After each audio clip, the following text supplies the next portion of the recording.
Mic slot. Hate everyone. It's real. It's a real thing. It's Wednesday, my dudes! I'll show you. No Twitch stream. Twitch isn't working, so we're just recording this for YouTube. Welcome to episode talking to 8 of Perspective Check. The no viewers we're going to get, Troy. That's who I'm talking to. You'll get one. We'll get one. I'll watch it. Kaylee will watch it. He'll be the one viewer that we get on the video. Probably watch it. Yeah? Not the shopping episode. I hate hearing myself talk, so I won't watch it. I love hearing myself talk. Episode 8 of Perspective Check. Game of Dungeons & Dragons from a homebrew campaign we've been playing for over a year now. Hope you guys like it. Like, subscribe, seeing this is a YouTube thing. Let us know if you don't like it. If you don't like it, give it a thumbs down, leave a shitty comment, and call us bad at the game. And subscribe. And subscribe, yes, so you can see us hopefully improve at some point. Oh, definitely. If you subscribe, you're welcome to leave shitty comments on every video. Leave your best insult specifically for each person, and make sure to label them appropriately so we know which insult goes directly towards which person. Or just whether it's personal by our real names or for our characters by their names. Absolutely. Either way. How will they address me? The guy who doesn't do anything, something like that. Oh, there you go. No work. The demo Zero effort. Service Fenrir. It's true. I am The author behind Fenrir's story.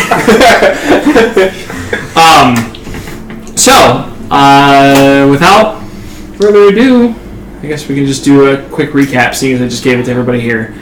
On the last exciting episode of Dungeons & Dragon Ball Z. That's the best part of the stream. It's the most good. Now we can stop. Alright guys, we'll see you later. Now, our group of adventurers, Nocturnum, found themselves in a strange place, doing battle with the skeletal drake form of their companion, Junla, who later, in an encounter, regained control of herself and transformed into the form of a star drake. Crit persuasion check. She, in the process of the fight, started to collapse the ruins around them and plane shifted them to another plane of existence called Mount Celestia, a plane of lawful good energy, once the fortress of the now dead god Bahamut, the Platinum Dragon. Junhua believes, upon landing on the plane though, that his fortress would still stand, and that the stewards of her former god would continue to maintain the faith and keep the fortress standing. However, upon leading them towards it, they saw the fortress lied in ruin. The banners of Dol Ra, the now god of righteous judgment and the sovereign host, having destroyed him and his fortress. Despair set on her. The group tried to settle in for a rest so that she could potentially plane shift them back to the material plane the following day. However, the group was found by a group of Archons, and after successfully managing to hide the presence... You done on your WoW app? Successfully managed to hide the presence of Junla. They... Has been working all day. Managed to get the Archons to leave. Group rested successfully, returned to the material plane near the city of Kalasari, the elven capital. Junla decided that it was best to part ways with the group, as she, being the last remaining drake of dragonkind in the world, there's no tavern drake. I mean, we found one, we could find more. I'm not drinking. She parted ways with the group, saying that she would go and try to find a better understanding of whatever it is that her purpose seems to be. As well, Kalen, the Alciad that had been traveling with them, parted ways as well, determined to go and find herself a new tribe of centaur to be with for the coming winter. Group headed towards Calasari, and upon walking through the gates, were promptly arrested for kidnapping June Law, the daughter of a baron in the nearby kingdom of Hothing. In the process of being arrested, they were placed in jail, their items were searched, and it was revealed that they were carrying an ancient artifact known as the Eye of Grumsh. They were carrying it in their bag of holding, trying to figure out what it is that they wanted to do with it. The item was taken from them and brought before the Empress. The group, brought for their day in court, managed to, with the help of an item given to them by June Law to give to her father, were able to convince him to drop charges against them. He left, as well as the remaining diplomats and guards inside the Empress's chambers, as well as Korak, who, when the eye was revealed, went into a blind rage, trying to get the eye for himself against his will. The group was berated by the Empress, and even casually at one point, between them kidnapping a daughter and potentially risking war on the city of Calasari, as well as keeping an ancient artifact that is incredibly dangerous that put the city at risk, keeping it to themselves and carrying it through the forest where it could be lost and captured by their enemies. The Empress was furious, and even casually at one point threw out that she could, under her justification, have you all hung. Decided that the eye would stay here and be locked away inside the city, that it was not up for discussion, and her champions were dismissed. Korak was escorted outside the city. The rest of you followed as well. Trying to figure out what to do, the group decided that Calasari might not be the best place to stay for the winter.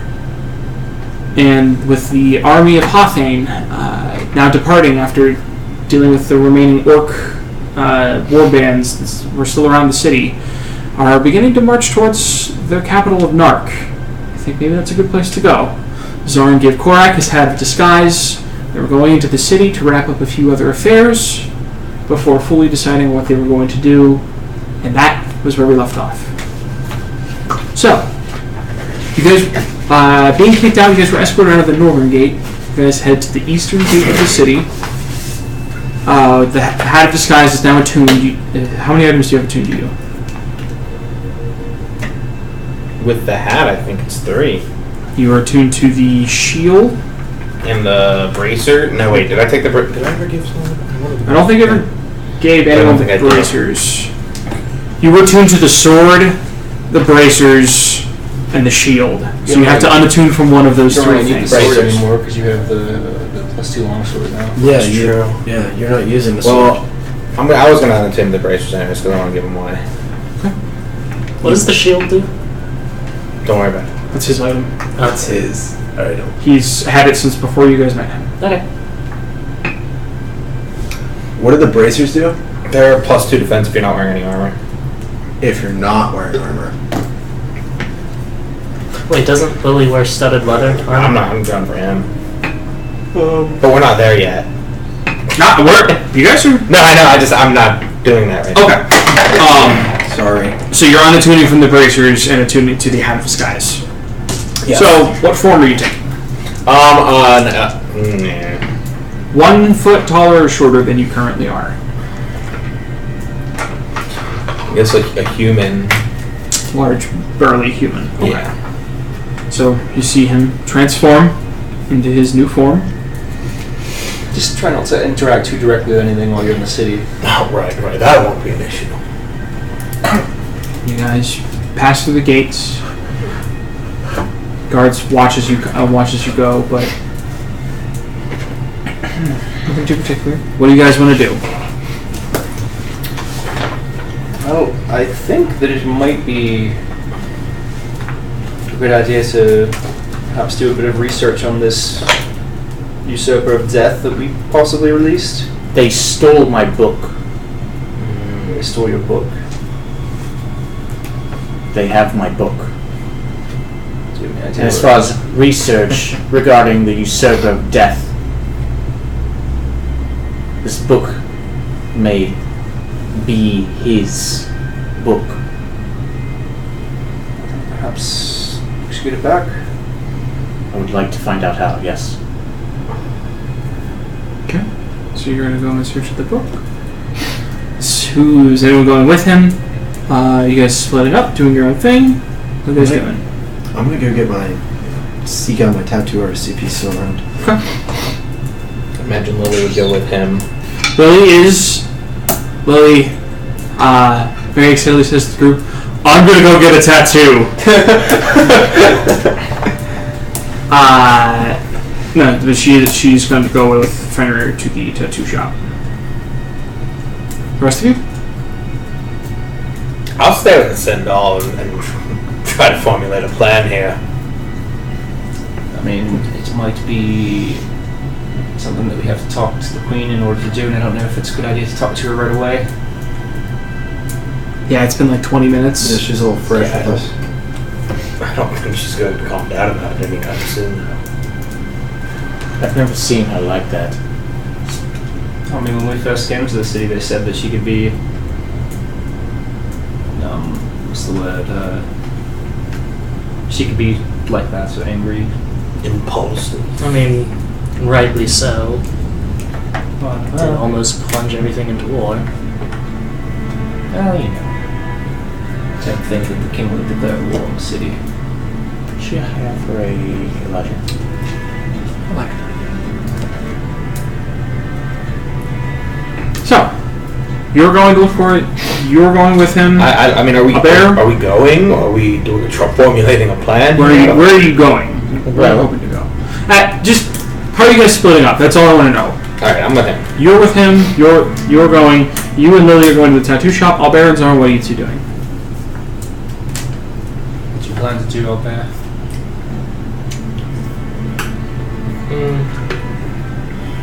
Actually, I could go to a few high-end, see if there's any magic shops left, or actually some jewelers here. There's some components to higher level spells that I should procure. I have a few things that we got. But A ring with a gem, some ancient coins that I might be able to get appraised there. alright. So you two are going to the merchant's bazaar, essentially. Trying to find some. Yes. Any place where So.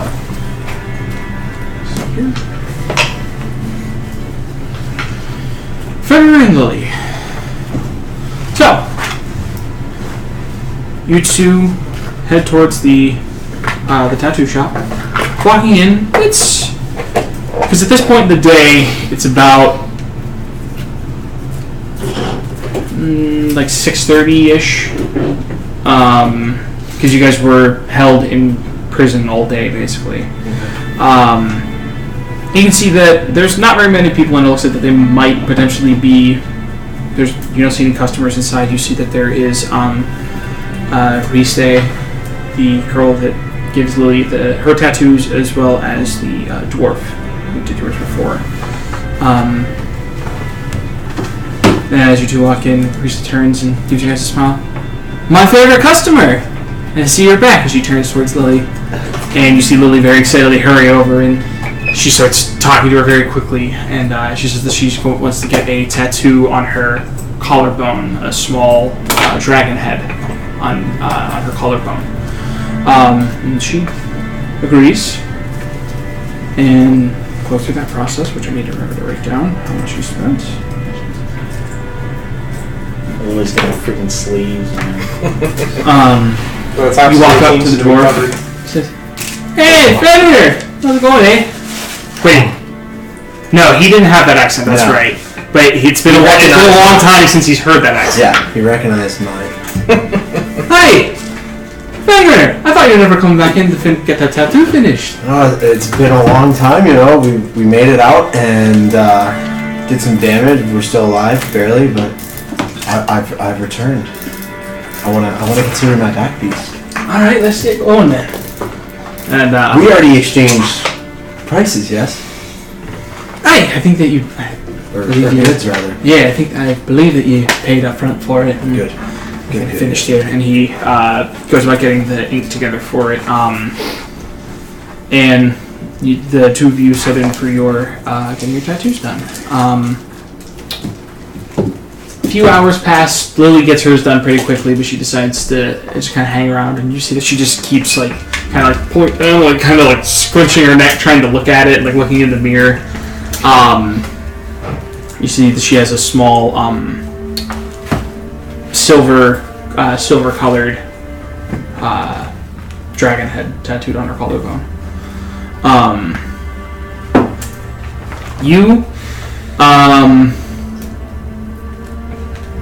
After about 2 hours, 2.5 hours, so at this point it's about 8 o'clock, he says, all right, and he kind of rubs away some of the last of the ink that he was just working on, and looks at it. It's coming along pretty well. I think we can get it done in, let's say, one more session. One more? Right? Sounds good. See you in. Hopefully I can stick around long enough to get this finished up. Well, you'll want to take off at least. How long do you take between? Like 2 weeks. 2 weeks. Okay, 2 weeks. Lily, she kind of chimes in. I can. Lily, sorry. Lily chimes in. I can probably use some magic and make that go along faster, because that's what he did with his last tattoo with the leaves. Fantastic. Yeah. Please do. I want to get this finished up before we, get far away and out of here. Like, I don't know what we're doing after this, but. And Tim says that like with 2 days of using like 2 spell slots on it each day, it should be enough to to have it ready to go in 2 days essentially. Oh, okay, cool. So you guys finish up your business there. You guys head out of the shop. Not really a whole lot, unless you want to talk to him about anything. Unless, well, Tim's not here, so. Well, could I apologies, but I forget your name. I don't even know if I ever asked for it. But It's Dungan. That's not a problem. What is it? Dungan. Dungan. Dungan. Well, nice to meet you. I'll be sure to remember you. Dungeons and Dragons. Like it. Pun. Disadvantage of your stability check. I disagree. Wholeheartedly. Advantage on the next 5 checks.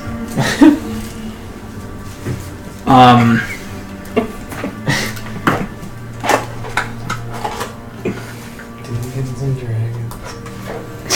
Korak and Sindal. So, Where are you two going? well, I have an idea. Well, I don't think the Empress is too keen on speaking to us promptly. I don't feel as though we need to use her authority to procure my item. I think that I might just find the dungeon, since we were cleared of all charges. I believe that they would lead us to our items that were stolen from us. And I am still Erato. And cleared of charges is simple enough. We can certainly go. I'm with you. That's I've never had an item quite like that, but I mean, I know what it's like to lose things that you're close to. This is enough. So you guys go to the prison. You guys know where it is.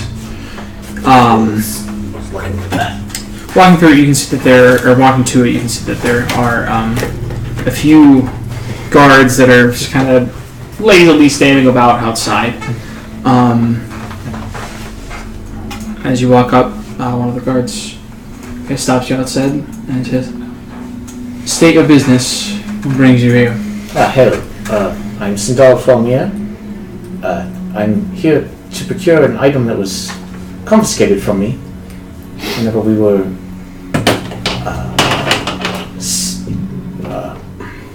what should I say? Thrown in the cells here. We have been cleared of our charges, and I'm still missing an item that was taken from me whenever we were held.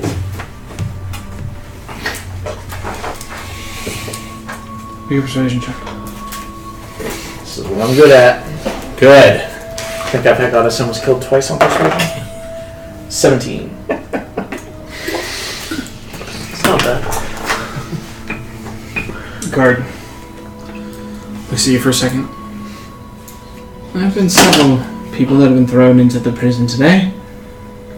Come on. We'll take a look to see what's inside. And he walks you and Korak towards the prison. Walks in the front door, and you guys see the desk where you guys had everything posted up before. And you see sitting at the desk with his feet up is the elven wizard that had been there earlier. He looks. He's just kind of sitting there, just reading a book. Takes a moment, looks at the three of you walking in.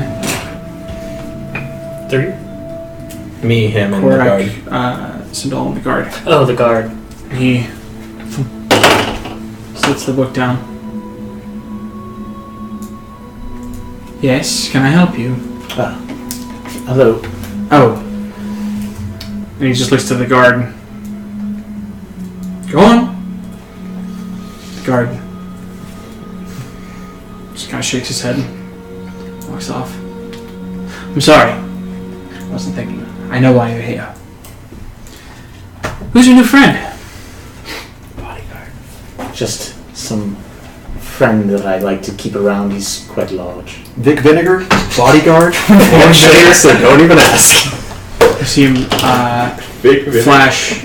You see him for a second. His fingers move, and you hear him mutter an arcane spell under his breath. That was quick. Nah, I mean, it doesn't matter.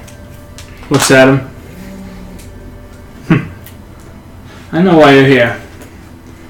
And he reaches underneath into a box. He pulls out a book. He still knows where Sweet book. He knows where Push it towards you. Except for Explain to me how it works. The book itself. How did you make that enchantment work? I did notice when other people read it that they were pained by it. And You saw the same thing before. Yes. Well, is there anybody else around? There are one or two other guards in the prison, but none specifically standing around. Okay. Is there like a chair beside him? Yeah, there's another chair behind the desk. It looks like that there could be two people sitting back here. Okay. Well, may I? Please, enlighten me as to how this enchantment works. I've never seen one of these on a spellbook before. I sit down next to him, and I lean in to whisper to him. Well, you see, it's interesting. It's not an enchantment at all. It's something that you have to be able to read it, or you can't.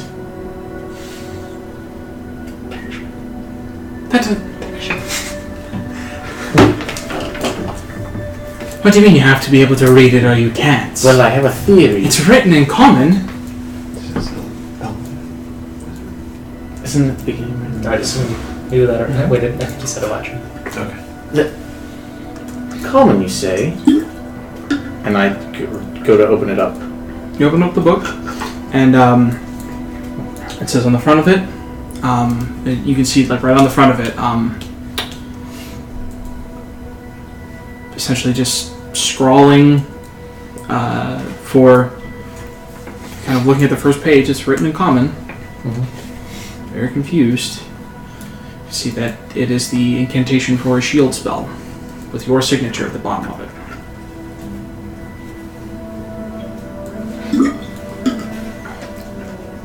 He looks at it and you... Oh! How are you reading that? What is the enchantment? I want to protect my own spellbooks like that. Oh, And he flips it shut.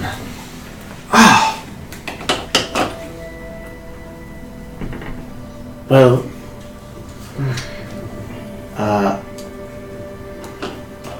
I flip to, I take out a piece of parchment, and I write down a note that says,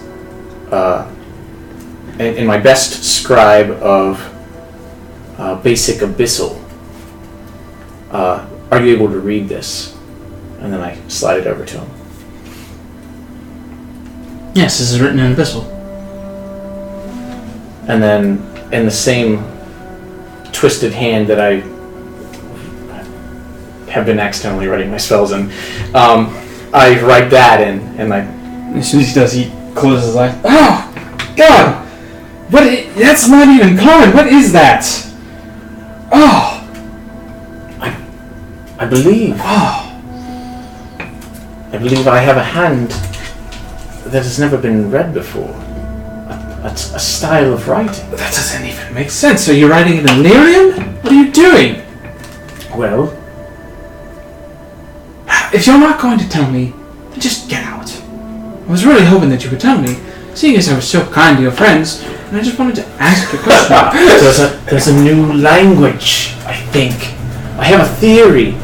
I have a theory that maybe this book teaches a person a language.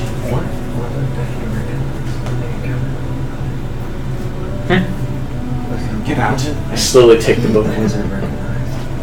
Thank you. And sorry, what was? You better watch out, I'm gonna animate you in this room again. Why everyone I'm looks not at the book except for You might want to be careful with your friend. is like filled with pain. Yes. I'm sure you understand. He's the one carrying this book. I don't. You shouldn't be Yeah, here. he's trying to get it back. But I he's appreciate trying the to find out conversation. how it works.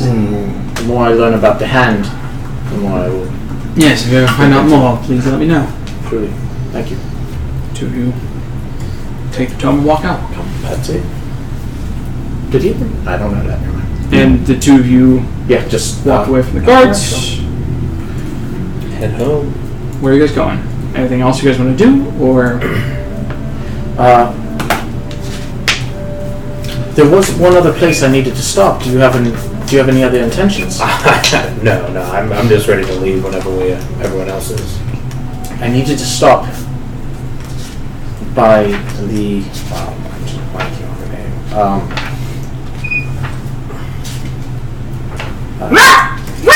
you hear a bird come flying down and it kind of lands in front of you. It's just hopping. Is there anything interesting about this bird? It's a raven, and it has a small piece of parchment wrapped around its leg, and it's looking at you. I believe we have a message. You take the letter. How many eyes does it have? 2. Good And taking as soon as you take the parchment, it says, 1 gold! Give it a go. And it flies up, snatches it with its beak, and flies off. Strange. What does a bird do with gold, eh? It's never cost that much before. Opening up the parchment, Sure. all the parchment says is, your request has been observed. Come to the reliquary. Perfect. That's the invitation to exactly where I We're was. not streaming, but we are recording. We're not. Twitch is working. And before we go, I have these braces. I'm sure you remember. Identified them. Yes, I feel they would be better suited for you if you would like them. I would certainly make use of them. Sorry.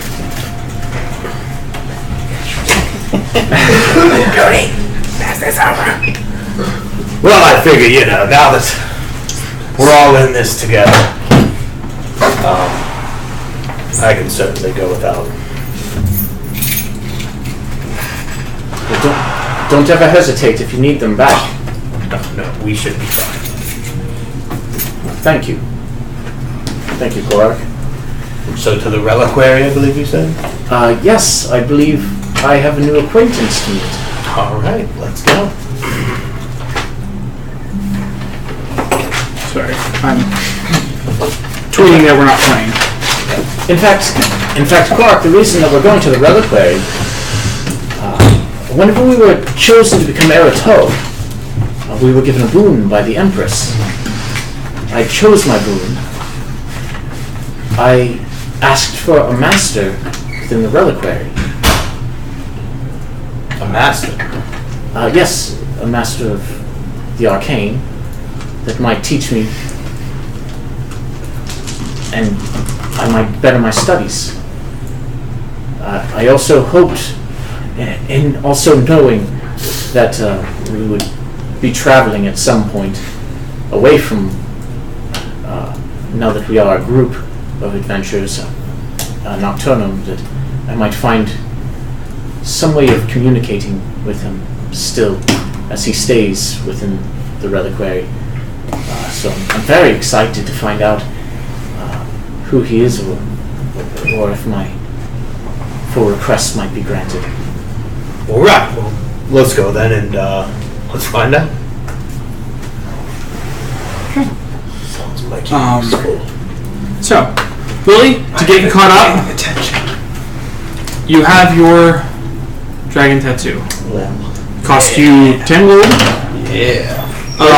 where exactly is it? On your, like... I think I said to have it on. It's on her left. You said on your collarbone. It's on her left labia. I went to right because that's We'll just, go with the right then. yeah. It's a silver. It's like a silver head of a dragon. Alright. More near here or more out here? It's up to him. I want to know. I want to know where all his tattoos are because he's got like. So, my understanding is now, will I have the sleeve with the tea leaves? Each leaf growing. Each. Not at all. 2 giant eagles On the opposite side. on the opposite side, and now Each this eagle dragon On the leaf head. side. Yeah. Okay, cool. Also, Fenrir. I think you mean adorable, stupid ass shit. Fenrir only needs one more day of his tattoo, but you agreed that you would help him with some lesser restorations to speed up the process that he can get it done in 2 days. Do I have that spell? Yeah, druid's a lesser restoration. Okay, whatever. I mean, you might not have it prepared right now. Right, Also, so so it does was. up air. But yes, what? Out of character. When you two slept, did that curse thing get removed from you? The thing that reduced your HP permanently? Yes. Yes. So, you have not gone. It's pretty late at this point. It's like 8:30 at night. Most shops are closed, so you did not get a chance to go looking for Bearing Dagger. You two are going to the reliquary? Yes. Yes. You two are going to the Merchant's Bazaar. So, Zarn and Aper. You're going looking for a jeweler shop, correct? Or any kind of person that deals in antiquities. Yes. Anyways.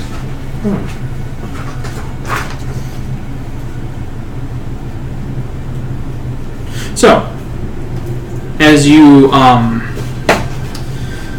go walking around the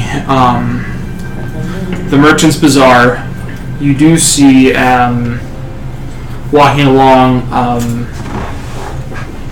Alaris' Clairvoyance, the magic shop that you guys have bought items at before. It's pretty much the magic item shop that's in Calasari,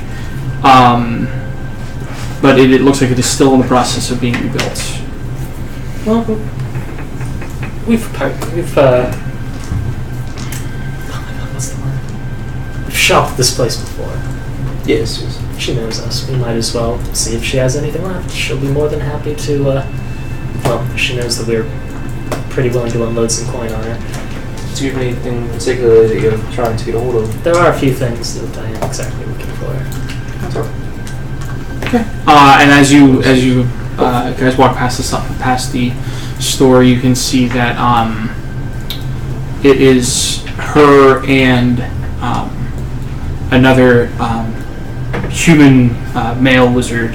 His hair is kind of loose and just kind of hanging about. You can see sweat kind of rolling down his head, and so is hers as she has her sleeves on her robes rolled up. As you see that the two of them are holding out their hands and muttering an incantation as they are lifting a large beam up and kind of setting it into place on the in the second floor of the building. All right, I believe that that'll be enough for today. Thank you, Joris. I'll see you in the morning. You see him nod and walks off. She turns and sees the two of you. Yes! It looks as if two of my new favorites and frequent customers have come to see my shop. How are both of you doing today? Oh, we've had better days, but we're alive, so... Well, that's all you can really ask for, Right. isn't it? Is there something I can help you two gentlemen with? I think our bear was looking for some specific items. Actually, yes, there's some assorted spells that I've been looking into that I would need proper magical focuses to wield. I was wondering if you had anything. I have a few left inside my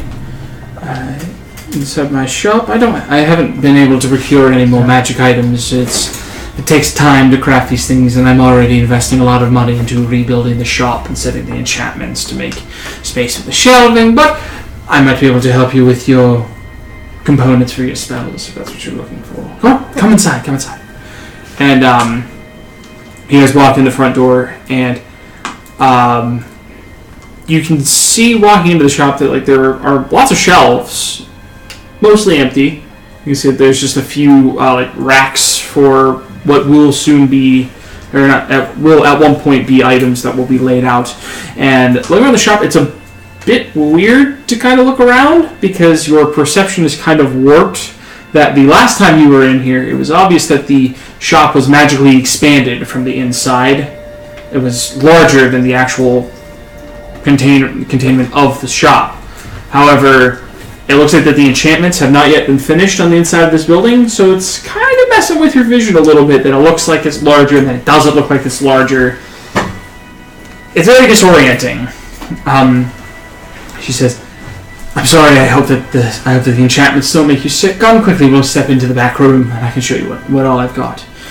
And it should lead you into a small back room where you can see that there is, it looks like shelves that would essentially be stocking shelves. And you see that lying towards the back is a backpack that's just kind of slung, that's kind of hanging open and leaned up against the back. So what kind of components are you looking for today? Components for clairvoyance and scrying. And what might those components be? I don't remember off the top of my head. Perhaps something along the lines of a silvered mirror. Silvered mirror? Just so I know which spells that for. 'Cause I don't... Well, for clairvoyance, the things it says it needs is a jeweled horn or a glass eye, both depending on which kind of clairvoyance I want to go for. And for scrying, a crystal ball or a glass mirror, or a silver mirror. All of the mirrors. A ball of mirrors. Yes. Who wants your hand mirrors to build one giant mirror with? That's the one. So it begins. The very first death we never create.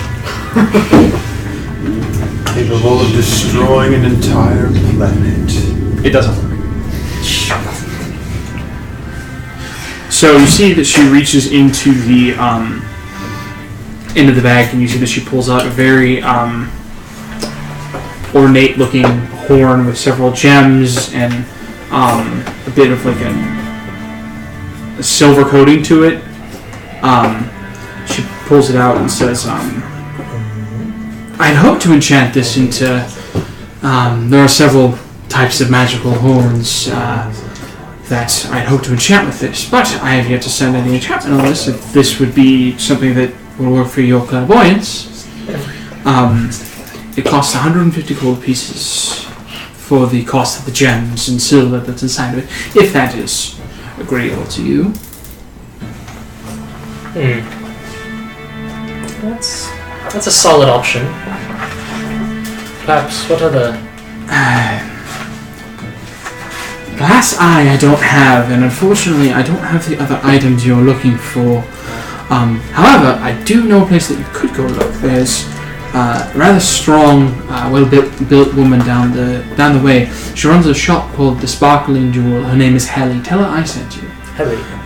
Yes.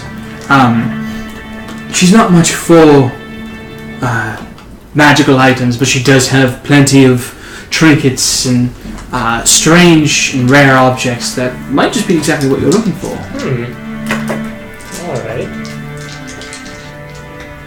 If you would like to purchase the horn, fantastic. If not, it will give me something to work on enchanting for the winter. I think I'll pass on the horn for now. Fair enough. Although, a thought did just cross my mind. Do you by chance still have any of your old wands?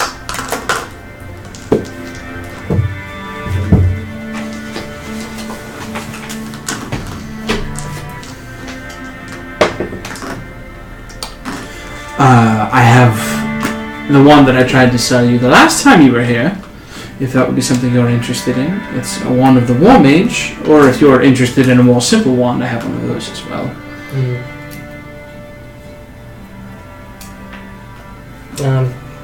Sorry, that's not what I was looking for, but thank you. Anyway. Fair enough. The horn that you're going to turn it into a magical horn? Yes. Like a musical instrument. Sort of thing. Not so much as you don't necessarily play it to play a full song. You blast it once, and it echoes out thunderous notes that deafen your enemies. I can appreciate any kind of noise quality weapon. How long will it take you to create that? Well, it depends, because I have to finish spending most of my spells on enchanting the shop. I probably won't be fully open back to most customers until after winter's over. Fair enough. So about another 7 or 8 months before I'm able to fully restock. You're more than welcome if you want to put down a down payment on it. If I had to estimate. Check where this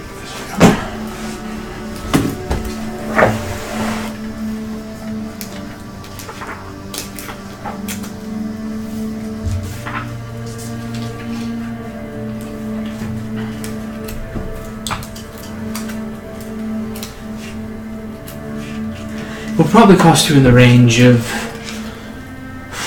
7,000 gold pieces by the end of it. So, well, if you were to put a down payment on it, I suppose that I could price down it. A down payment of 2,000, I can sell it to you for 6,000 when it's all done. I'm just... I'm tempted, but I'm not sure if I'll have a way to get back to the city once the winter's over. Well, the gates will be open again. You can just walk right in. Well, I mean, we don't plan to stay in Calisari. We go far up north to Nark. Might not be back here. I'll think about it and possibly come back before we leave. Fair enough. I hope to see you come back. Like I said, go down to Sparkling Jewel. Tell Helly I sent you. Alright. Thank you for the help. Farewell. Thank you. He has walked down the way to the Sparkling Jewel. A little disappointed that she still didn't have that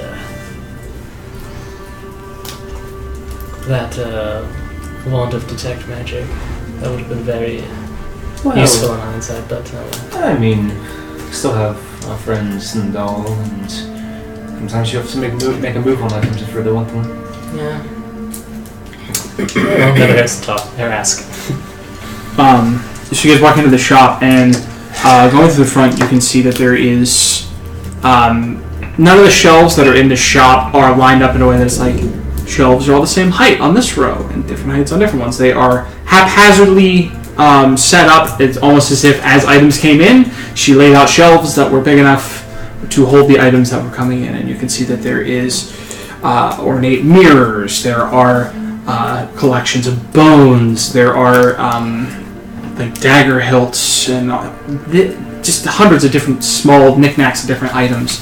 And you can see a woman come walking out to you. And you can see that she has shorter hair on the sides, kind of like a almost like a salt and pepper. She is kind of like a brownish, and you can see that there is bits of gray kind of going into it. She was lying, rather well built, and you can see that she is strong, muscular looking, probably standing closer to about 6 foot tall.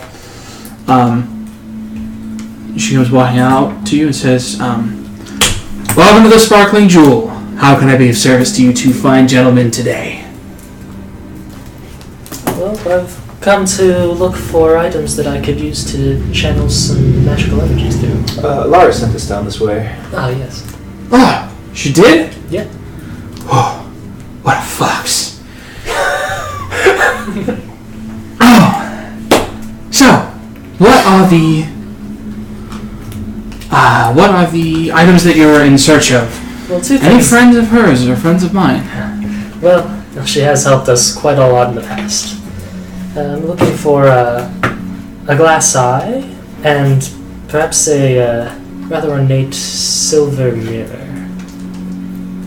How big of a mirror are we talking about? A hand mirror. A hand mirror with 1,000 gold pieces. This is a tall order. I might have just the thing you're looking for, though. She gives you a smile and walks off into the back of her shop. And you can see that after maybe 5 minutes, you can hear that it sounds as if there are shelves being slid, and she comes back out. She's holding 2 items. You can see that she's holding a small, essentially a jeweler's appraisal eye. It looks like it's made of iron, and there are tracings of gold around the eyepiece as well as around the lens, as well as she comes walking out very carefully, holding a small hand mirror with the whole back of it and the whole handle is made. It looks like it's made entirely of silver with blue sapphires adorning the whole thing. She walks out very, very gently, sets it on the counter. A little roughly sets down the jeweler eye appraisal. I think that these are the 2 items that you're looking for. The jeweler's eye cost you 110. The mirror's going to cost you 1,200 gold pieces. It's very, very ornate from the far, far lands of Osmid. Oh. Actually come from there. Really? Right. I haven't been there myself. I know a few contacts that live out there working amongst the gypsy caravans. That's actually where I come from. Gypsy caravans. Perhaps I know some of your tribe then. I don't know. It's Do they ever come this way often? Your tribe in particular, that is. They're more farther along in the south. Fair enough. But, But yes, coincidence or not, what do you say?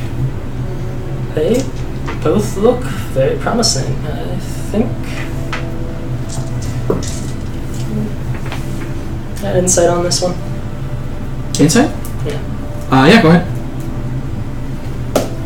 Ooh, crit. Crit? On the mirror, she's upselling it a little bit. There, you can kind of taking kind of just like picking it up and taking a look at it as well. You kind of see that there are a few scratches in the silver. The glass itself is still pristine, but it looks as if the silver has seen a little bit of wear. It's probably worth more towards the actual price that you are aiming towards.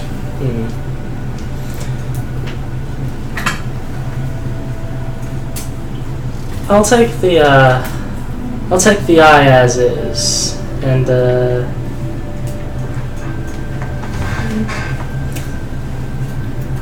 I'll give you a. Actually, not. No, I'll take the mirror as is as well. Wonderful. A deal well struck. I'm glad that Alaris sent you down here. Would you like these gift wrapped? Sure. Okay. You see that she pulls out a few bits of like a thin cloth, and goes It's very and fragile items. wraps them up, and you can see the mirror itself. She wraps several times, giving it a little bit more of a padding. And she takes some twine and ties a nice enough bow. I mean, it's twine still, but she very carefully hands you the mirror and the eyeglass. Can I help you at all? Yes, I've got a couple things that I found in my journey recently. I have a ring with a gem that's it's worth too much right now. I estimate about 50 gold pieces I'm trying to get rid of. And I have these coins, ancient coins, found them from a time long ago. I don't know if they're possibly worth more for their antiquity's sake or... Let me take a look at them. Yeah, I bought a little bag of coins and... She takes a look at them and she kind of flips them over. Just looking through them, and you can see for several of them, she kind of gives them a little bit of the old like bite and bend to see if it, not like fully bending it, but just to see if they're authentic. And I don't even remember how much. I have 60 gold coins, ancient golden coins, and then the ring with the gem used to 50 gold pieces. Okay.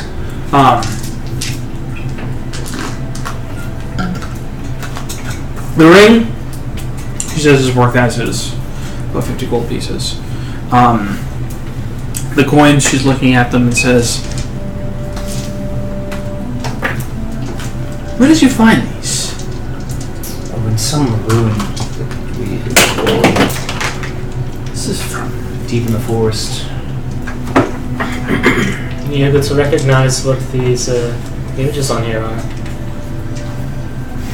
I think they might be from back, and they might be back from. My brain's not working. Estros. She says, I think that these might be back from the Blood Tyrant's reign in Estros before the new sovereign set in. Blood Tyrant. Yeah, don't you know the tale? Before the government before the sovereign, there was a tyrant who overthrew the old oligarchy that ruled over the land and went crazy, very into the whole blood and sacrifice thing, and very bloody civil war brought about the new sovereign. I think this might be back from his time. I should give you 100 gold pieces for these. No, sounds good to me. With a profit. And she gives you the 100 gold pieces. Just 150 all day.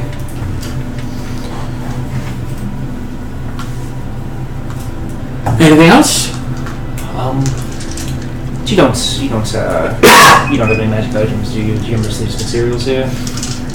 Magic items are really my strength. I don't really know much about them. Alaris would be the one you want to talk to. I know there are shops in the process of being built, but... Fair enough. Well, if that's all, I have other customers I need to attend to. I hope you both enjoyed. Do you, by chance, have any diamond powder or gemstones? I have some. What quality are you looking for? Well, for some spell casting, diamond powder is a very potent component, and I was wondering if you could chance have quantities. I have some. How much are you trying to purchase? How much powder are you trying to purchase, and how much worth in gold are you trying to purchase? Let's see.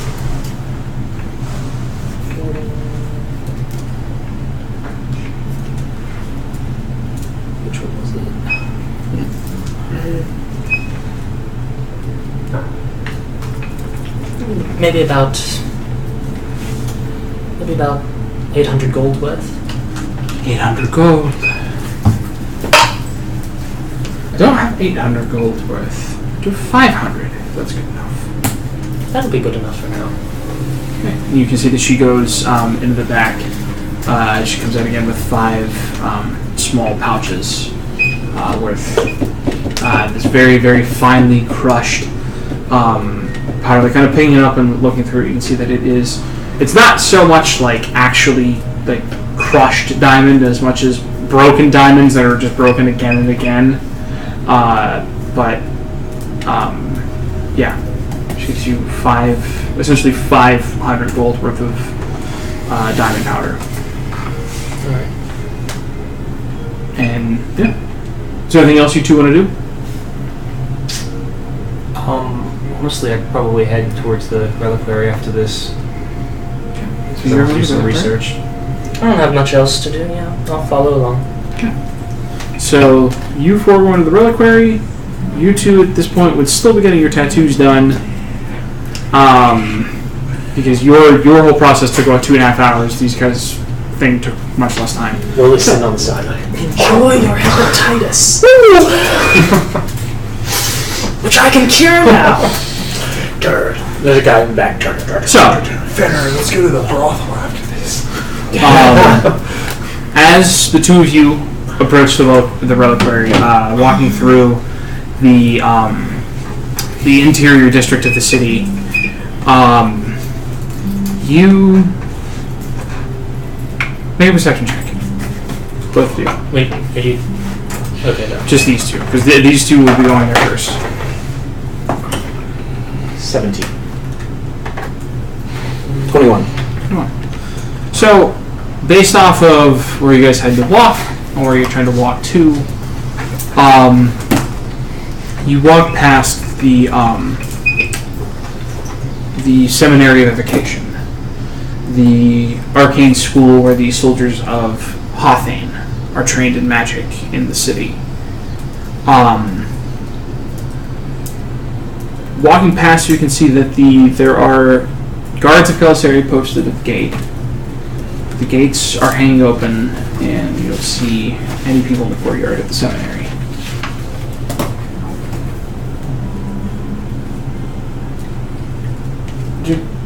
Would you mind taking a pit stop here? No, absolutely not. I've got nothing on my docket. Yes. I'll try to keep an eye out for wizards that might pry. Other than that, I think we should be fine. I'm not going to stir up any trouble. Yeah. So as you 2 walk towards the seminary, the guards that are posted near the open gates, they kind of cross their spears to block your path. No entrance to the seminary. We're currently in the process of reevaluating. Reevaluating the seminary? I've never heard of that. Yes. It was quite apparent that after the war that the wizards of Hothane were not up to snuff. They weren't pulling their weight in terms of the war and their contribution. So the seminary is being reevaluated, and what it is that the wizards will be trained and how we will acquire and process their talents. So you're looking to reevaluate the way the school teaches as a whole? It is a reevaluation of both what it is that we teach, as well as how low the quality we will allow to slip for students that are admitted.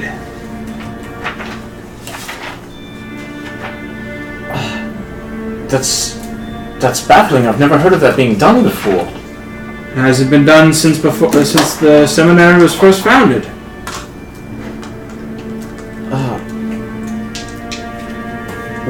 Where? Names here. I don't have a name. Who are you looking for? Alaris? The headmaster. Where's the headmaster? Elisant, that's what I meant, not Elisant. Alaris. God damn the E noises. What's that name too? Elisant, she has, she's marched north with the army of Hothane. it was apparent that the school under her tutelage was subpar. She's been relieved of her duties by the Empress. Which one was that aside?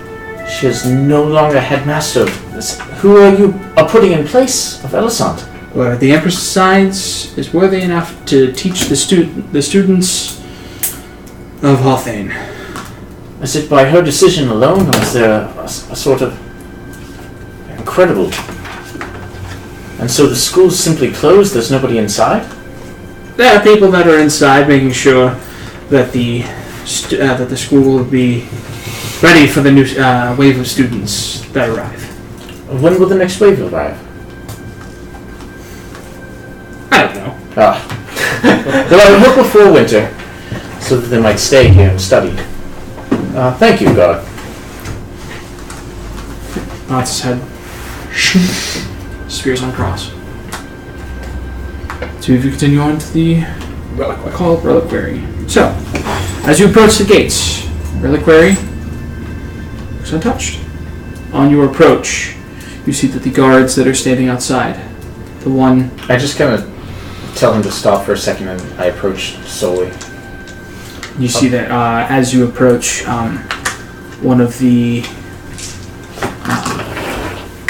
some of the guards that are posted outside the reliquary stop and take a look at you. You know, one of them call inside, and a moment later you see come walking out a halfling girl, maybe mid-30s, wearing a loose-fitting robe, just walking out through the open gates, and says, "Yes, I believe that you are Master Sindal. You are Erato to the Empress, correct?" Correct. Your master is waiting for you. Thank you. Do you mind if I have a word with my companion for a moment? What companion? Either way, yes, it's fine. Yeah, yes. I walk back to him. Being that this is the cult reliquary, I'm certain they will be... I have no desire to go in there. Okay. Well, I will see you in... I'm not sure how long this will take. I'll be around. You'll find me. Right, I'll look to the nearest bar, I think. I don't know.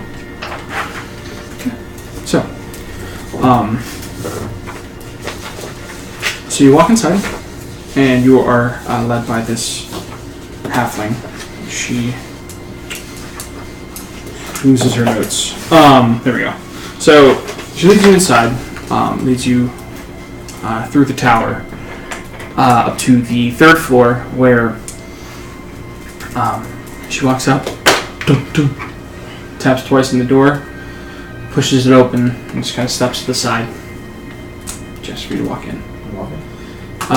You walk in, and it's a small, dimly lit room. You can see that it's circular. No other doors, no windows. After you step in, a moment later, door closes behind you.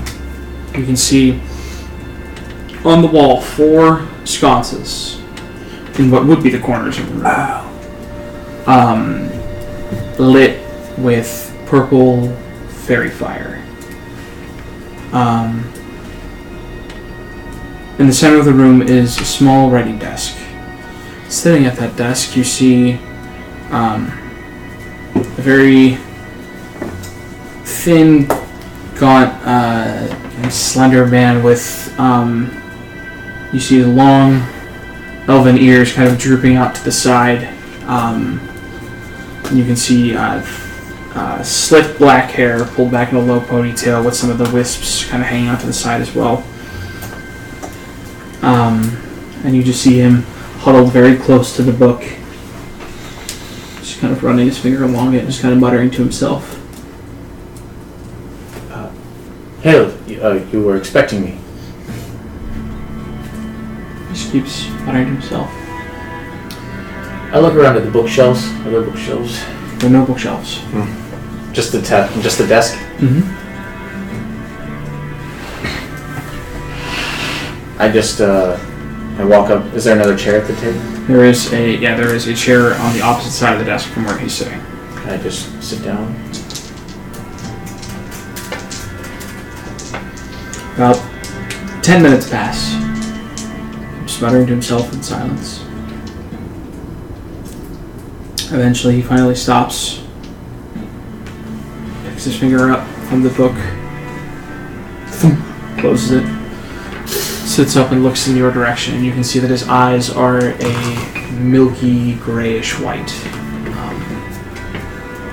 Just looks right in your direction and says,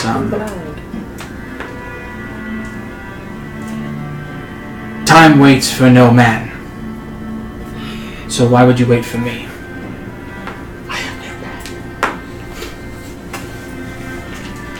Well, I am in your chamber, and I will do you the respect of allowing you to finish what you are reading. You'll waste the best years of your life sitting around waiting in respect and waiting for the right moment. Life is about seizing the moment, making it yours. That is the true gift of life. That is mastery over death. Tell me, why do you desire a master for one who has studied in the ways of necromancy? I have found myself drawn towards this type of magic. More so than any of my peers, and more so than any other wizard that I've met personally. This is the only way that I might further my study. And why does it appeal to you? What do you wish to gain in your studies? I only wish to make Kalisari a better place through my mastery. You see her just kind of snort and give a smile. Don't lie to me. No one practices the arcane to better others. There's always a personal goal. Something you want to achieve. What are you trying to achieve?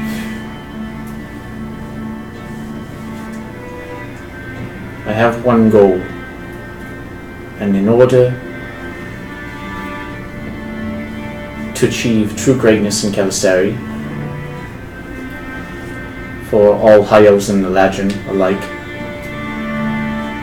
I believe that there must be an immortal Eladrin. An immortal Eladrin. So you wish to conquer death, is it? Lesson number 1. Life is finite. Finds a way. Death is eternal. It is a cycle that cannot be broken. It is a cycle that all living things must come to accept. Even the gods must bend knee. Let me ask you a question. Have you ever animated the dead before? If you are studying the arcane, have you? I have, yes. Are you familiar with the scripture of the old gods? The sect of the Raven Queen. Roll me a religion check.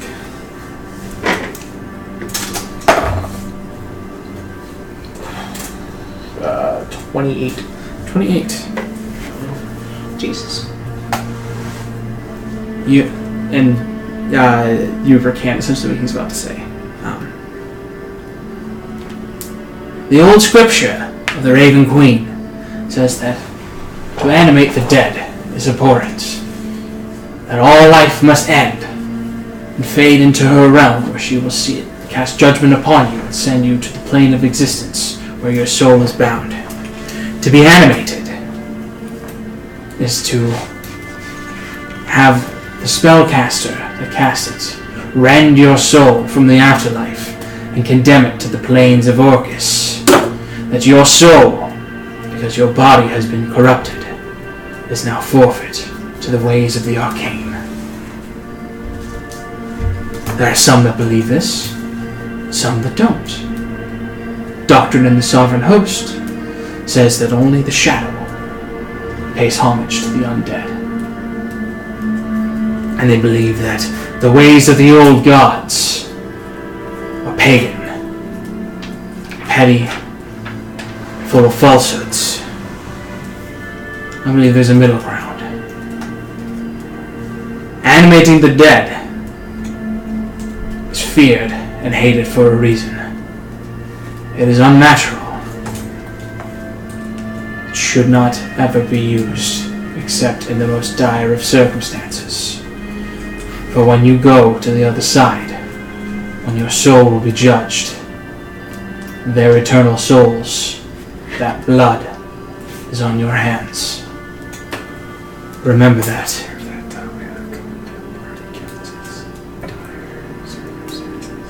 Let me see your spellbook. He holds out his hands.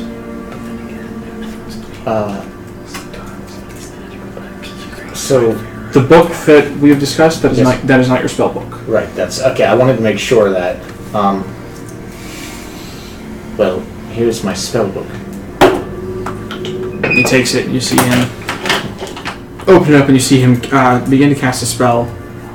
And you can see his eyes kind of give this purple arcane glow. And you can see as he starts to run his hands along the page, you can see that the letters almost seem to lift off the page near his touch, as if it's lifting up so that he can read it just simply by touch. He flips through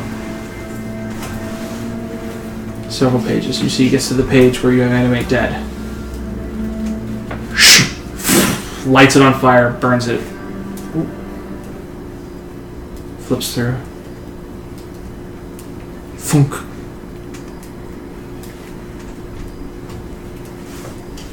You must prove to me that you are worthy of sound judgment before you're allowed to cast that spell again, my pupil.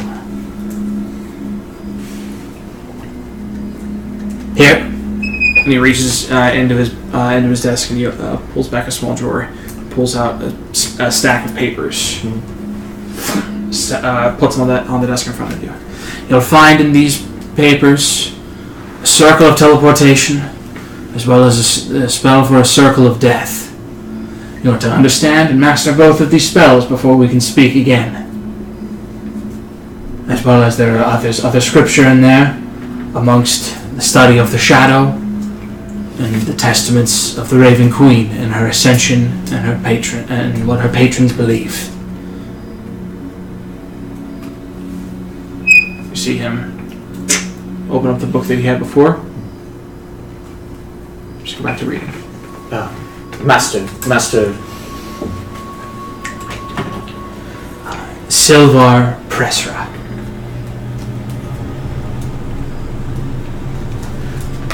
Master Silva, I have another book that I would like you to take a look at. You seem...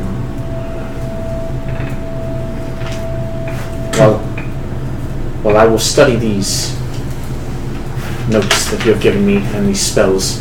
I would like you to take a look at this as well. I hand him the other book. Takes the book, and as soon as he takes it, you see a look of concern across his face. Opens it up.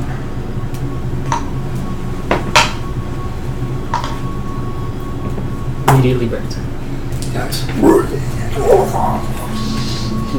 The ashes. The being coalesces. And as he flips open the page, he starts to read it. You can see on the first page, written in common, the incantation and necessities for casting a level 1 shield spell.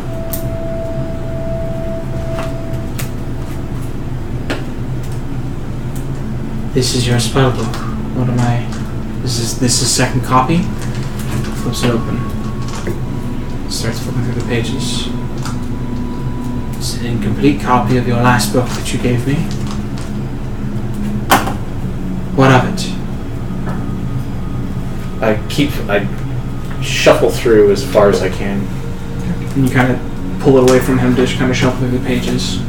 And you can see it looks like it's all written in your handwriting. As you flip to the last page, you can see for a moment written in the language that that the book is written in. Right. It says, "Be silent." And then it goes back to Colin.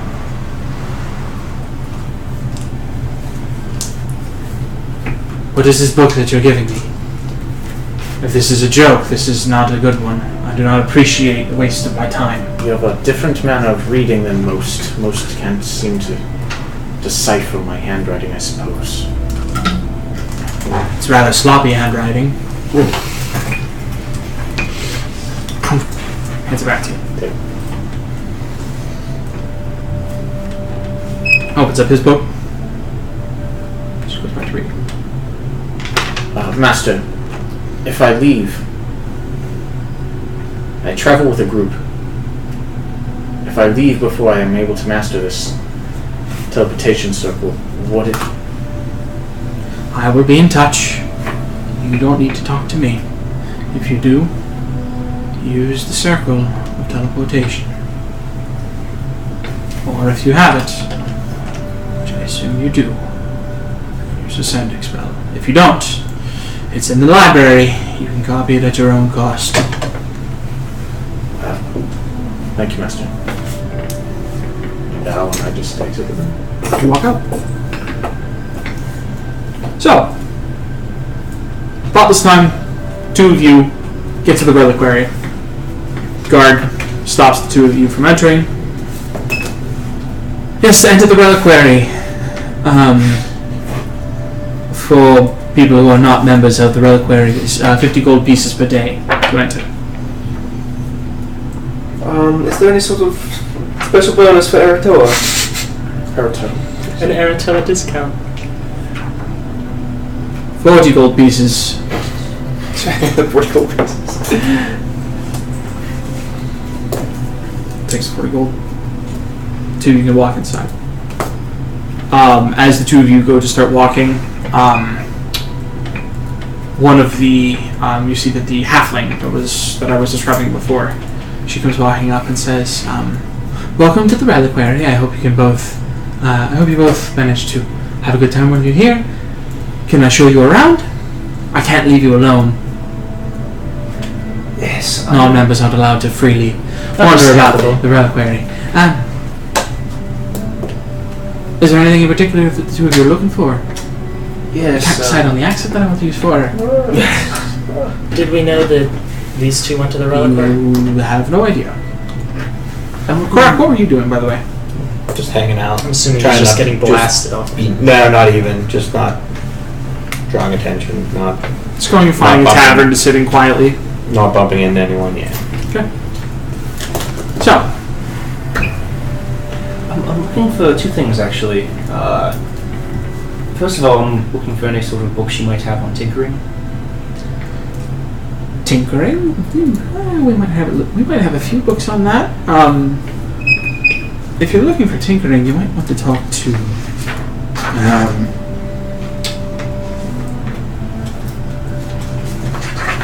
her name is Dordani. You might want to go talk with her. She's a tiefling woman, very intimidating to talk to. Have you talked to Dordani before? Yes, she is the one that came to collect Tor. Right, that ends. We're looking for Old religious texts, perhaps old arcane texts. no, not particular. We're looking for something about an evil that swept across the world long ago from the north. Some sort of lich is what I heard him called.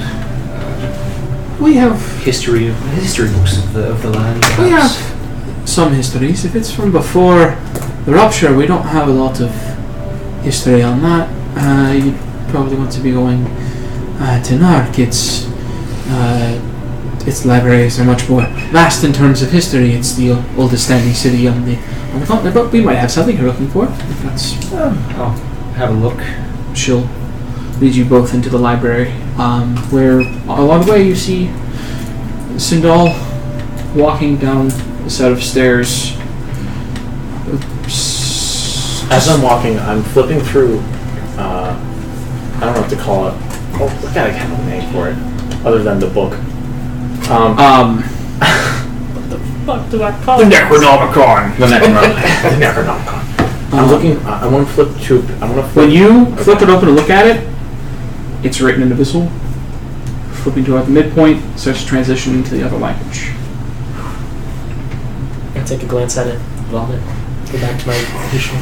You don't see him doing this at this point. How long has it been since we split up? Maybe 15-20 minutes since you and him split up. So he's. I see him and I just say, "Oh, hey, Sindal, did you find anything?" Yes. I've found quite a bit actually, and I'm holding like a big stack. Yeah, you see him holding his 2 spell books as well as a stack of maybe papers that are about like this high. We're going to do a bit of research ourselves. I don't know what your plan is for the rest of the day, but you're welcome to join us. Probably just going to be doing some reading. I believe I have a spell to go learn before I leave. Fair enough. To be certain. I just walk out. I'm just going to sit down and find Split Sending and start studying it. Okay. It's the cost of copying it down. Yeah, it takes 6 hours. See you later, buddy. You'll be copying it late into the night.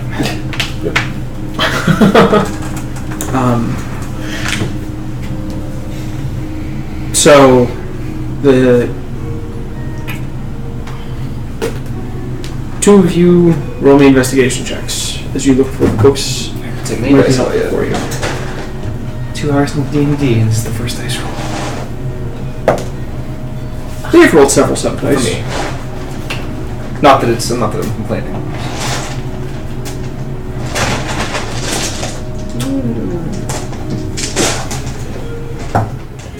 That's a critical fail, so I'm not finding any history books. 4. 4. Do they even have books? Looking through the books, you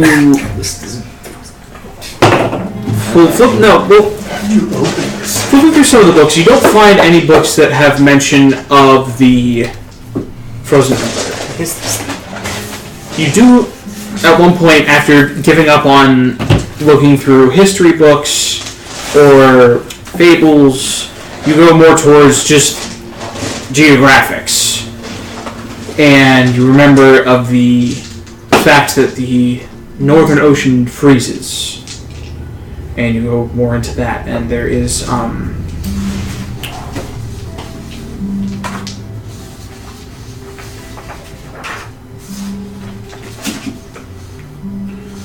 me find my notes here, sorry. Okay. You see that the ocean to the north of the continent freezes during the winter, like solid.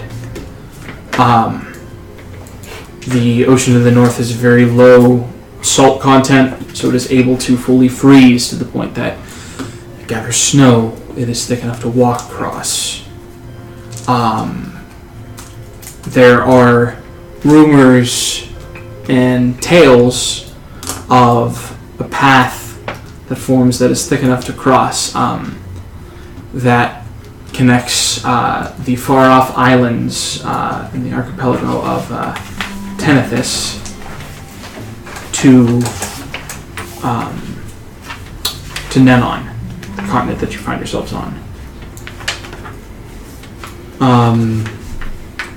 You don't find any mention of what's on these islands. You just know that there is a string of islands to the north that is believed that there is tale of a direct path that is walkable that connects the two, but there's no evidence of where that path is, if it's actually true, if anyone has ever walked it. The islands are geographically coordinated to be about 600 miles offshore. Are they It's a long walk through the snow. Are they directly north of like the center of the continent, or are they off to the left? To the They're more to the northwest of the continent. like above Osmond, kind of. Opposite, more north of Estros. Astros. I always drop the dice once per game. So, that's all you guys are able to find. And at that point, it's getting pretty late into the night. I'll come back and let's go dice some other time. As you guys go to leave, because you were a member, you were allowed to take the copy with you to copy, so you don't actually have to stay here all night copying into the night. You can spend more time copying it later. Okay. Lily and Fenrir, two of you finish your tattoos. As you guys are going to leave the shop, you guys walking out, what do the two of you want to do? At this point, it's like 8:30-ish. To the bar. Is it dark? At this point, with it being in the fall, yeah, it's dark out. I'm scared of the dark. You can't go out. You want to go to the bar? Yeah. Lily's Get like, some brews? Alright, Sounds let's like go. a plan to me. Want to go to the bar? So, as you guys are walking around trying to find, Nothing like to lighten up our blood right after a tattoo. Just separate out of the fresh wound. the two of you go looking for a bar. Both of you make perception checks. By the way, how many needles did I break while getting that tattoo because my skin is so tough? It's not your skin that's tough, it's the armor. 24 for me. 25. Okay. So, as you guys are walking along, Bar patrol. Lily's like, bouncer Lily. You spot him, I knock him down. as you guys are walking along, looking for a bar that strikes your fancy, you see kind of hunched, slender looking man with like a hood kind of pulled up tight around his head. It's a pretty chilly night. As he just comes walking by, he accidentally kind of runs into Fenrir. He turned. Oh, I'm so sorry. I didn't mean to run into you. I didn't see you. He kind of stops and looks in recognition. He kind of looks at your ears and looks at you. By any chance, are you Lily? And are you Fenrir? "Good night, Mother." You're the ones who saved the city, right? That's right, bud. Oh my! I'm so. Oh, this is incredible.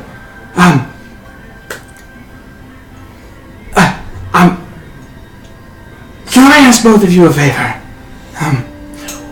You see that he just kind of gives you guys a smile. My brother just was released by the clergy. He fought in the war and was hurt, and we're going to the tavern to celebrate. And it would be wonderful if you and your friends could stop by, even for a minute. He'd be so excited to see all of you. It really would be great. Can I do an insight check? Sure, what? Can I also? Yeah. I'm not with your glasses though. That's different, dude.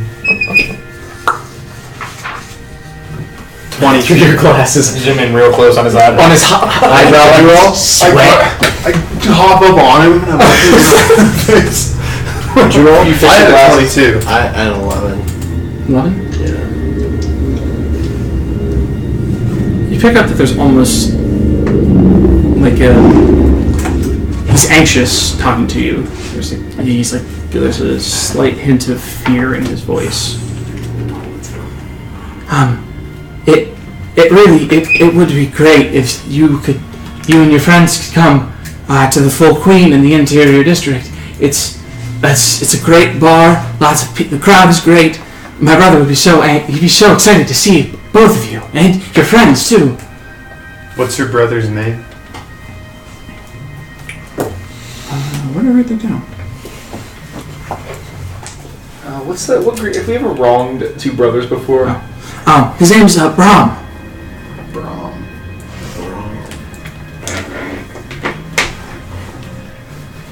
Do I know this name? Do you? Doesn't ring any particular bells. No, I don't think I've heard it. Well, we can't make any promises, but you never know. We might make a guest appearance. When is this happening? Tonight, please, I'm begging you. It would be a great surprise it'd be a really great gift. The only thing I could really give him. Please, you and your friends. And you can see that he kind of looks around anxiously. He kind of comes a little bit closer and whispers, "You and your friends need to come. Please." It would. Is everything all right? You seem a little. Yes, of course. And he kind of looks around. Yes, everything's great. It's you'd be giving him new life if you guys show up. You and all your friends. What was the name of this place again? The Full Queen. Full Queen. Please. When are you going to be there? I need you and your friends to be there. Alright, And bud. Settle down. Yeah, you're kind of creeping us out. He comes in like a little bit closer. You can sense that there's like a sheer desperation. Like it almost looks like he's on the verge of like bursting into tears. They're gonna kill me and my brother if you two don't show up. Please. Who's there? The order. You need to be there. They're going to kill my brother. The order. Do we know who this order is? I can't remember. You remember that the order was part of the organization that put the hit on the Empress, or they were the ones set to execute the hit.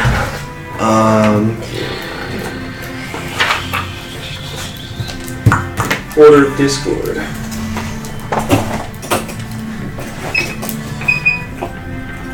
Can I cast Detect Evil and Good right now? So that's what I mean, you can. Yeah, I'd like to do so. Can I cast Blight? They're going to kill you. I'm going to kill you.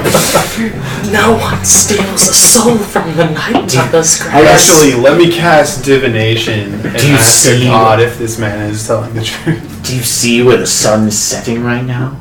It's almost night. You cast Detect Evil and Good. There are no aberrations, celestials, elementals, fiends, or undead within 30 feet of you. Okay. The order.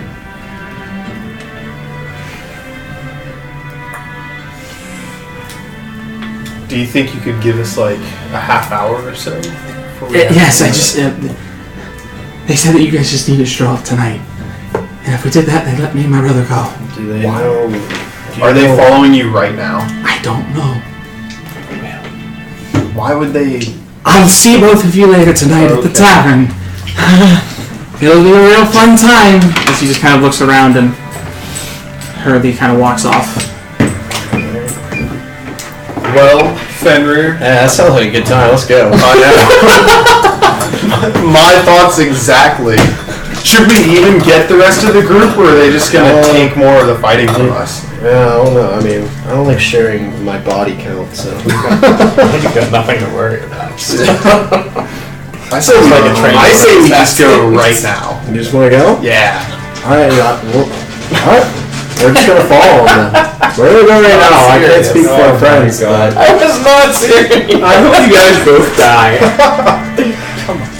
Jesus. I love the character development of Lily. Rather than go and learn about magic, she went and got a tattoo and is going and picking tavern fights. She went to college. Well, are you gonna go with or without me? No, I'm not gonna go by myself. Look at me, I'm an adorable little child. I don't know. Oh, that's. I mean, you can't go with a little child. let you in? I don't know. Do you really think that's a good idea? I don't know. Should I go by myself? I mean, And then he we're- did request our friend. He did. He did say he needed all of us. And I mean, I'd feel pretty bad if this like order killed him and his brother if only the lame people of the group showed up. I don't know. That's very bizarre, though. How would they know? They must have been following him. How else would they know if he even ran into any of us? Like if we show up and it's just you and me, they're not gonna know unless they were following him. They wouldn't know that he told us to bring everyone. We might just happen to have just picked that bar. I don't know. It's all sketchy. Maybe we should get the group just in case. Yeah, I was kind of leaning towards that way. Like even when he first invited us, before we detected any weirdness in it. I mean, the whole thing was fucking weird. But, Sounds less interesting. yeah. Hope you guys are happy.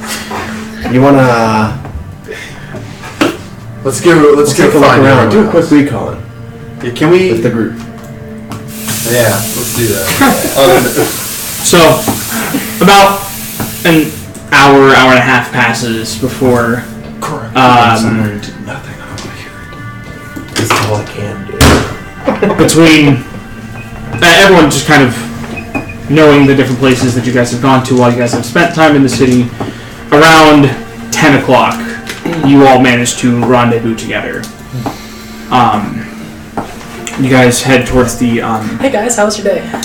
Oh, it was you guys totally want fine. Yeah. I'm holding like 2 books. You're down to bits. You won't throw into something. I got a sweet new tattoo. Ooh, It's a tribute to You're- June Law. it's still kind of juicy. Yeah. Is that a drake? It's like a dragon head. Oh. Yeah. Because you know June Law, like transformed into Yes. like a Thank you. Yes. Now How I did you draw it yourself? How did you come across the design? You know, I don't quite remember. How did we come across that design? I mean, there's still like depictions of what dragons look like. They're These still days, mostly considered really like good creatures of fantasy at this tattoo point. artists. Incredible. I know, it is. Well, we'll look at your incredibly scarred, gigantic, muscle-filled back of a tattoo another time. I mean, was I showing off mine? I mean, you're not shirt on. compared to what people normally see with Fenrir. You're not wearing your armor right now It's chilly outside. because you can't wear armor when you have a It's tattoo. I did winter. get my bag of holding back. Yeah. Yeah, no, you got all of your items back. You're not wearing Yeah, I'm walking around topless right now. So, you're gonna catch a cold. It's almost winter. It is almost winter. It is. I have a ring of warmth. Oh, I He didn't does. And he has a fantastic vascular system. I'm sure his blood flow is strong. Oh man, To warm So, my blood. did you get your flute back? he definitely has a fantastic vascular. Yeah. Oh, excellent. Never. They gave it to me in the first place.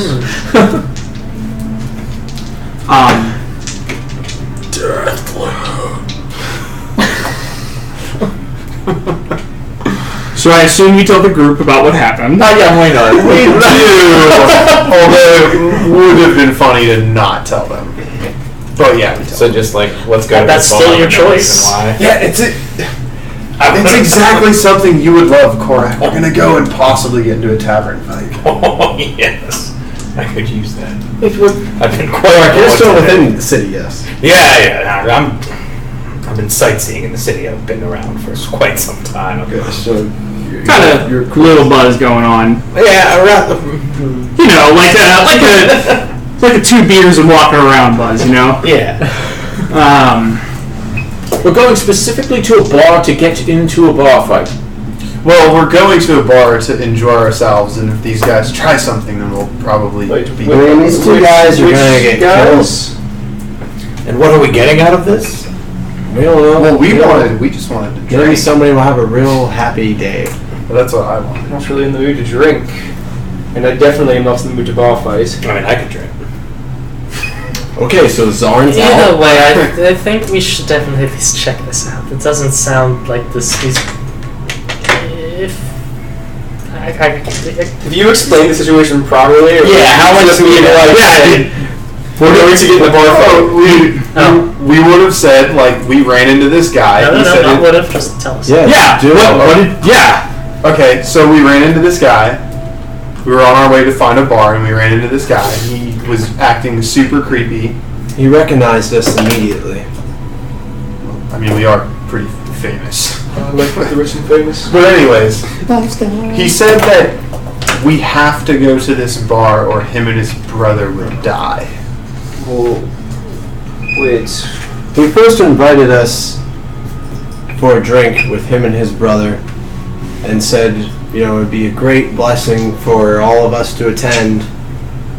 But he had something weird about him, and, you know, upon further investigation and prying, he became more anxious and seemed more nervous, and as we continued to pry and question, he then leaned in and told us that a group called The Order. The Order was threatening him and his brother and would kill him and his brother if we did not attend.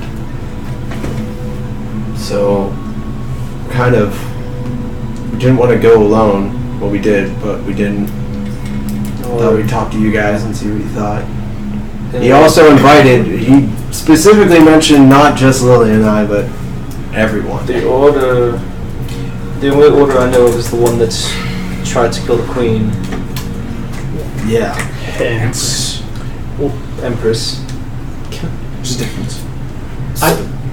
While I'm holding my books, I'd like to casually look around to see if anybody is specifically watching our group or Lily and Fenrir in particular. Make a perception check. 10. I don't see a whole lot of people out. It's pretty late. So our plan here is to die. Your plan here is to go to this bar and get on the bad side of the order for no particular reason. Well, we don't know. I'm what for pretty sure that. Why are we assuming that? I mean, if they have someone in mind to kill, and we were to Well, they didn't. prevent them, I would imagine it But would if be. they tried to kill the queen and we stopped them, I think that makes us already on their bad side. Oh, that's a possibility. Fact. Well, Do we know for a fact They had an entire city. I mean, or we could just condemn these guys to death. That's cool. I mean, it's up to you. they Yeah. were offered mean, that is 50,000 cool. gold pieces for the contract on the Empress. So that's probably what they're mad about. They probably didn't get their money. It's lots of money. I mean, there will be people all over the world that are murdered tonight. There's nothing. It is not our duty to. I did some. I will not stand. Yes, I Fortunately, I If we think can it's protect life, we should protect life. So when are we teleporting around and doing such? Right now, let's go to the bar. Let's suit up. All right. Can you suit up with that? It's I like to it's picture it's that still now we do juicy. It's Power like I can Rangers see it. hand style thing. And It hurts. It hurts putting on armor. I'm gonna try. Can I use my ASMR healing hands ability and see if that does anything to his back tattoo? We'll speed it up. It alleviates the pain. It's still sore and raw to the touch. I like to think Lily doesn't Um, have pain anymore. Putting on your armor might have an adverse effect to you in combat. It's fucking dead inside. Might. You don't know. That's the nerf. Well, either way, you just gain plus 9 hit points if you had it. Fantastic. Well, I'll Can be you- there, but I'm not supposed to be casting any magic in the city anymore. Oh, did they reactivate the Templar Vara? No, but if a guard catches me, I could be thrown in jail. Let's do that. So The Temple of Art has not been reactivated yet. Okay. It's still punishable that if you are caught casting evocation spells or illusion spells or enchantment spells to trick people or harm people, it is still a highly offensible crime. The Temple of Art just hasn't been able to be turned on yet. Okay. So, you guys head towards the Full Queen. I am also not exactly welcome here. Abjuration. But let's go. What, you're a human? Of course you're welcome. What are you talking about? Before we go in, should we like maybe send someone in disguise to scope it out? You don't need to anymore. What? Why? I have a spell that I could use now. What spell is this? Stop being so secretive about it and tell us. What are you smiling about? If we get once we get to this place, at least until it's like in visual. Well, we're close enough to be able to see it. I can take I pull out that little glass jeweler eye that I bought earlier. I could use this to actually look through the door without actually opening it. Will that be as effective as like someone actually inside the establishment? Why don't you scope this area out with your eagle vision before we go in? Well, I mean that's The surrounding area. I can do that, but like, are you talking about get up on a roof and scope out the surrounding neighborhood? Summon Cranberry and I Triple Off. think that perhaps, since we're not on the greatest of terms right now, we should probably try to keep our spellcasting to a minimum. You also know that it is a 10-minute casting time to cast Clairvoyance. Don't you have the Hat of Disguise? Mm-hmm. I don't know if I trust you. This going sort in of there. organization. Well, I'll just take you and throw you up and catch you. No, he could go in. Well, he would have to change the way he looks before he goes in. Well, I can't get it out of my head that you're probably followed. If it's the Order, if it's this Order, why wouldn't they have just tracked you, followed you after he talked to you? We thought that. Oh, I don't know. I didn't see It's any of this, so maybe a not. bizarre situation. I suggest that someone goes in separately, not looking like one of us, so that maybe they're not suspected of anything, and just scopes out the scene at first. Well, I think Korak should go in, change the way he looks, and see what's going on, and maybe have a beer and come back out. What's this place Just called? don't pick a fight with the Full first Queen. person I that. have no desire to fight anyone here. Alright, I like that idea. So, Can I throw him up onto a roof? Or up on a roof? it is a 3-story building. Well, I mean he's surrounding the roof. myself at will. I mean, you could throw her up onto a roof of another building, but Yeah. it's still none of the other roofs go to a 3-story They building. just still look like it, but they just touch differently. I just want to see if there's anybody else like around the building and on the roofs of other buildings, like trying to ambush us. Sure, yeah, you can attempt to throw her up that high. You cool with that? I'll catch you on real strong. Make a strength check. Okay. Are we actually there? You guys are close to it. I pull everyone kind of in close and I say, so these are the people that tried to kill. I mean, if we're assuming it's the. Is that just like an athletics or? Yeah. Um, Who are you pulling close? Is anybody in our group that's available that's not throwing somebody on a roof? Make a perception So I check. guess all of us except these two. Am I perceiving while I'm flying in the air, No. or am I landing Roll a on a perception roof? check. you're gonna. You're trying not to vomit.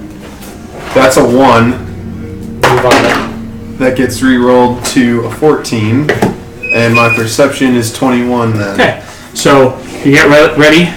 Fenrir walks up and puts his hands, he kind of cups him. You kind of step up and he throws you up into the air. And you go up for a second. You take a quick look around. You don't see anything. Kind of laying back in Fenrir's hands. I didn't see anything. Oh, I was gonna throw you on a roof. Oh, should we try that Are you again? going on a roof? Yeah, so she can stand there for a while and jump down. I'll catch you. Okay, make another athletics check. Another one. 18. 18, okay. Throws you up. Kind of have to pick yourself up a little bit.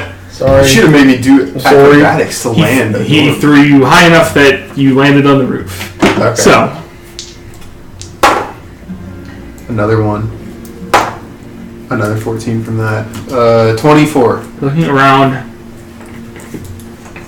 don't see anybody on the other roofs. Alright. Catch me! And then I jump. Come down. Make an acrobatics check.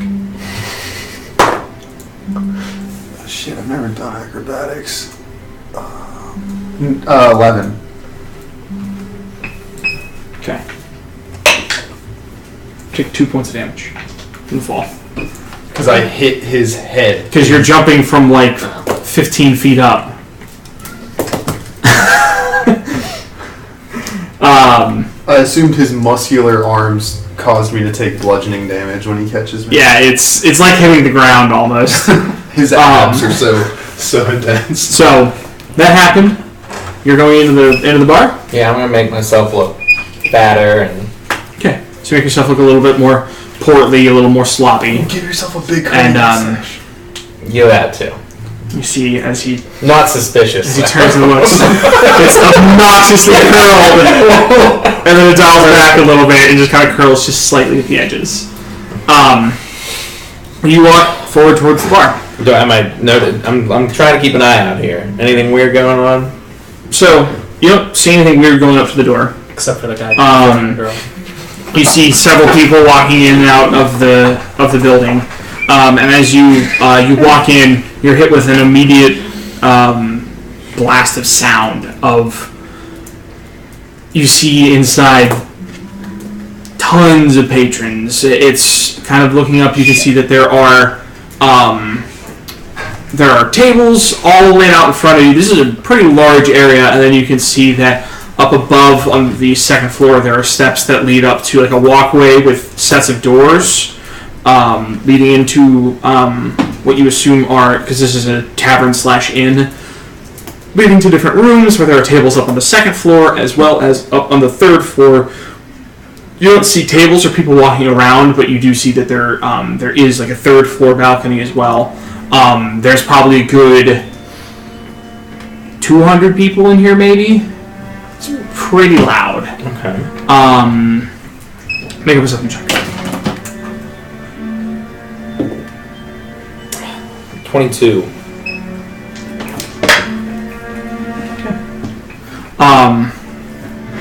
Make your way across the bar. You sit down at the bar, and you can see that there's a woman. There's one woman working the bar for basically everybody, and you can see that she's got mostly gray with several.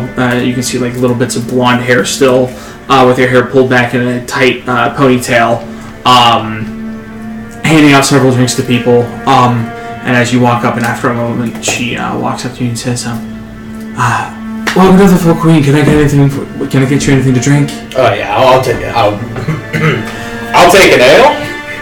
All right. She walks over and she pours you an ale, sets it down. She looks at you for a second, pulls out a pad and writes something down, and puts it in her pocket and walks off. Almost as if she's opening a tab. No way. Expecting that most people that come in here come for several drinks. Okay. Was I like squeezing through people, or? Oh yeah, no, okay. it's pretty well packed for the size of the place. Taking a look around, taking your ale, kind of looking around, you can see that there are people packed at different tables. There are some people that are playing cards. A few people that are just standing around talking to each other. You're lucky that you found a seat at the bar. Looking around, you do see at several of the tables that there are groups of people that are playing cards, and they're making jokes and making laughs. And you do spot one table is, it looks like that two of the people sitting at the table are concealing knives in their pant legs. Like on the sides, it looks as if that they have like their bags pulled up close to it.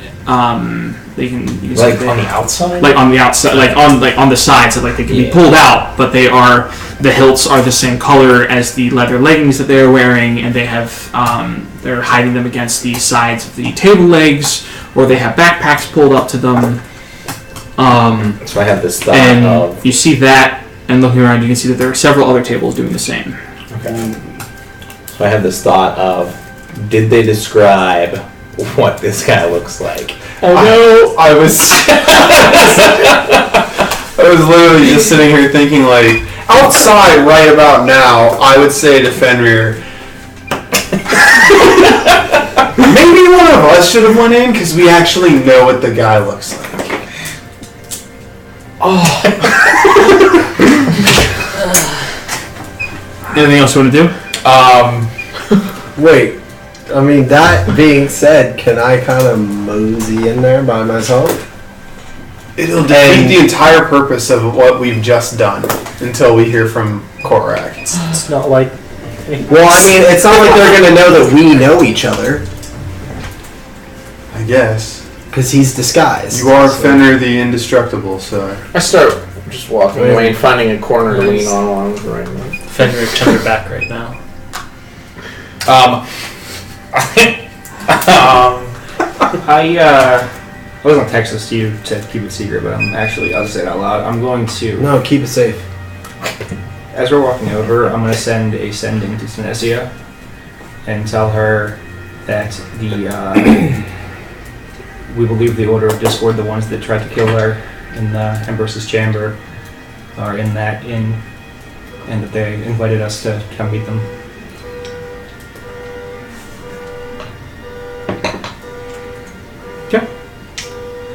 No response. How far is this table of people with concealed knives? There are several tables around the room that you've Closest seen. one. Closest To one? the door. 10, it's closest one to the door? Yes. It's like the second table away. So maybe like 15 feet away from the door. Alright, so I'm gonna go stand. I'm gonna go like, well, I'll leave some gold. I'll leave. What's the standard? Like 4 silver. Okay, I'll leave a It's gold. like a whole gold. I will leave a gold. A gold. I'm very High roller. wealthy. So I'm gonna walk and I'm gonna stand. Wealthy, like, portly man. come up, squeeze between people, and like between the door and the table, I'm just gonna kind of watch the cards being played and sip on it a little.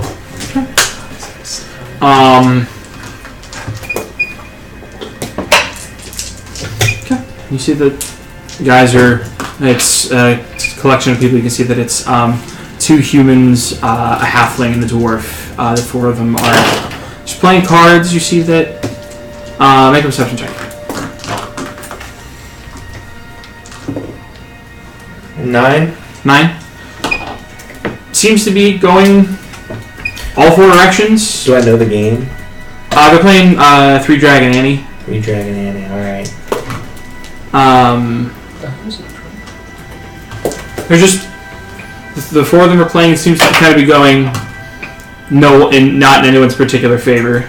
After several hands,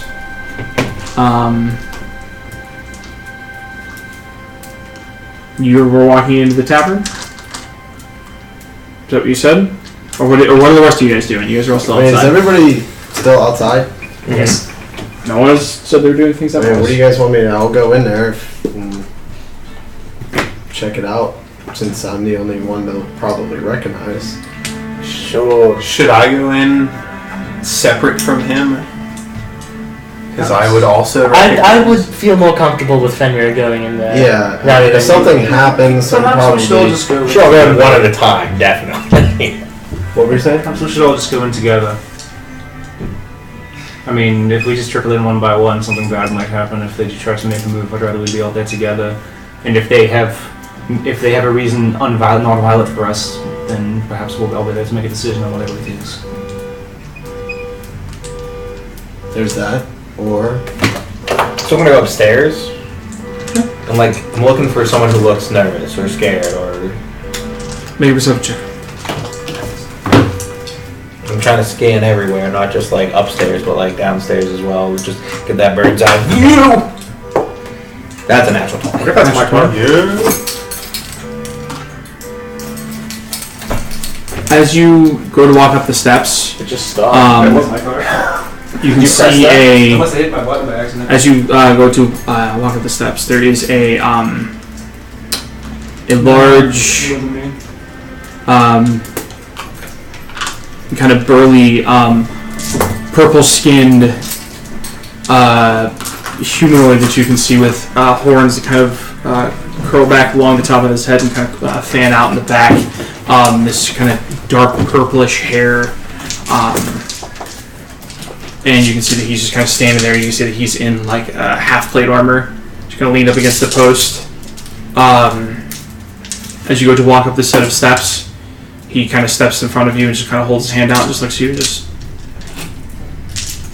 Okay, and I'm gonna walk back down. And with your perception check, kind of taking that and kind of looking up to the tables as you're looking, you can see... and I'm sorry, did you say you rolled a natural 20? You spot, just kind of looking around at the tables that are up there, you see probably 4 or 5 different people sitting at different tables who occasionally are just kind of leaning out a little bit more than they should and looking a little bit too long before turning back to their tables. Okay. I'm gonna give the guy a little nod. I vote, why don't we just hang out here? I mean, the whole point of sending Korak in was to scout it. So shouldn't we wait for his return That's what I said. before entering? I was just saying that we start going together when we go in. Well, Yeah. that's fine. Yeah. Yeah, but we should could wait. all till he walk in comes together out. to let them know we're there, and then all walk out again, and then they know we were there, and they'll follow us. I'm not really concerned about... Do you really think this is the order? The order? I mean, it seems like a pretty I don't know any other open. orders. Neither do I. Coming back out. Making my way back out. Tell them what's up. Comes back out. So there's lots of people that are armed and quite stealthily armed, we'll say. Sounds like the right order. And also, I went to go upstairs to have a look around, and there was a rather large. Would I know what was it a tiefling? Yeah. There was a rather large tiefling who denied my passing. I didn't want to ruffle any feathers, so I did notice there were some people who looked rather timid.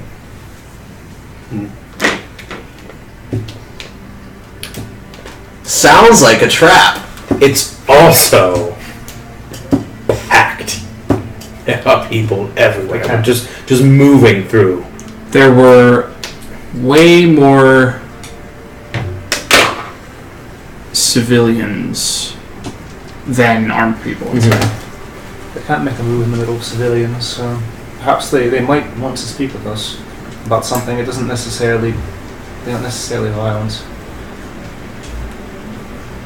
I thought it was raining. Just air conditioning. I thought it was raining too. It might actually be raining. The rain! It is raining. Nobody asked. So, Yeah, let's pour it down rain. Anyway, so I closed my books angrily. I hate rain. So I have to go into...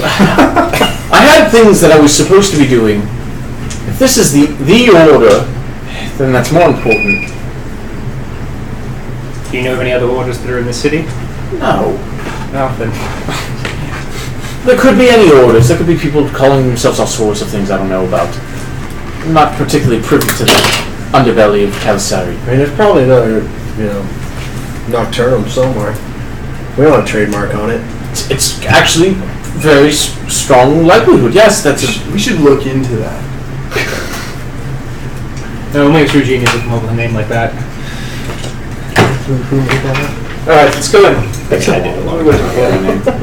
We got to save this I got made fun of a lot for it. So, as the 6 of you walk into the tavern, Lune having to stay outside, the 6 of you walk in, tavern is full of people, you guys I'll lead the way. go find some drinks,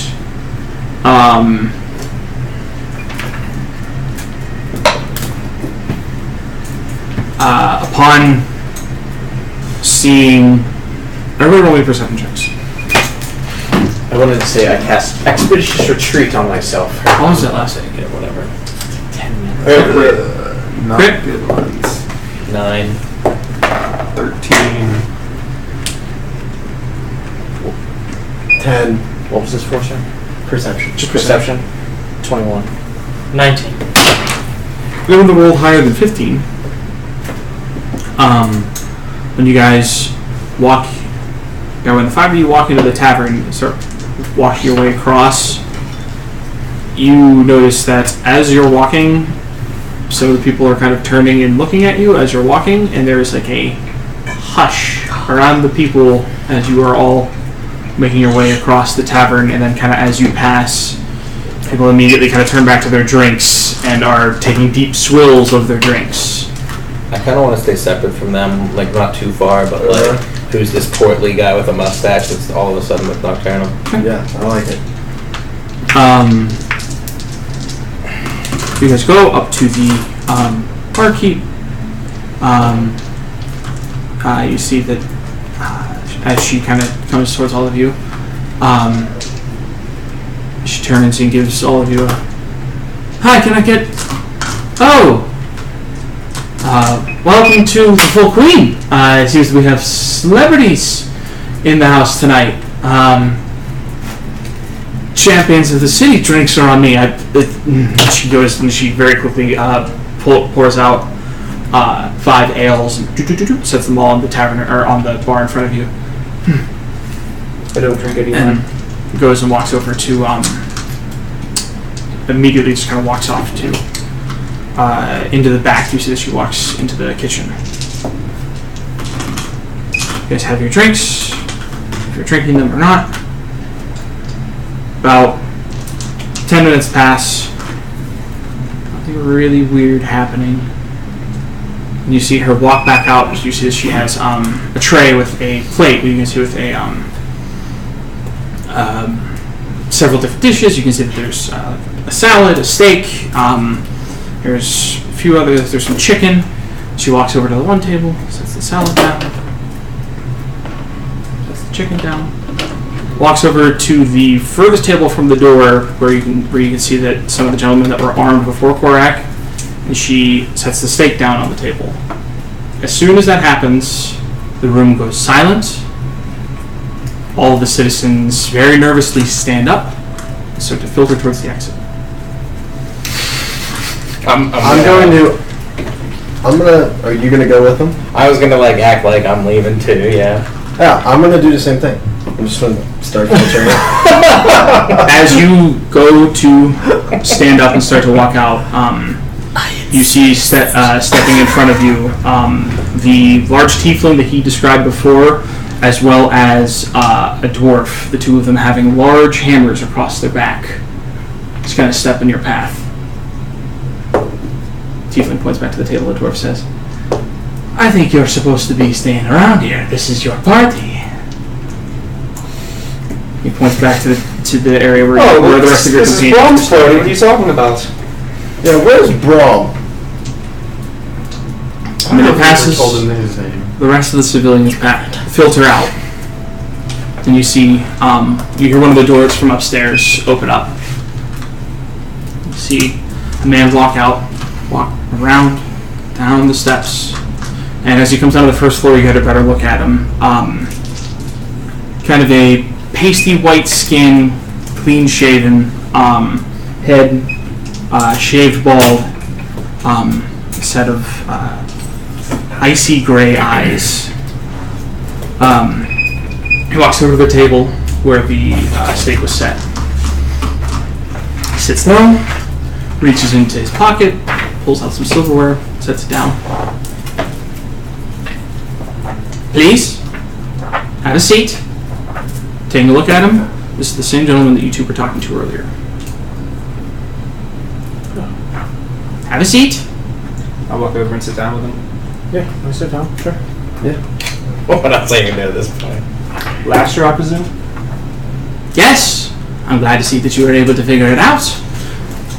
Now, I know that this is a strange circumstance for us to be here. I'm here to talk business. Are you willing to hear business? Because I can promise you, you should want to hear what I have to offer." There you go. Certainly. Why not? Let me paint you a picture. And as he kind of puts his hands together,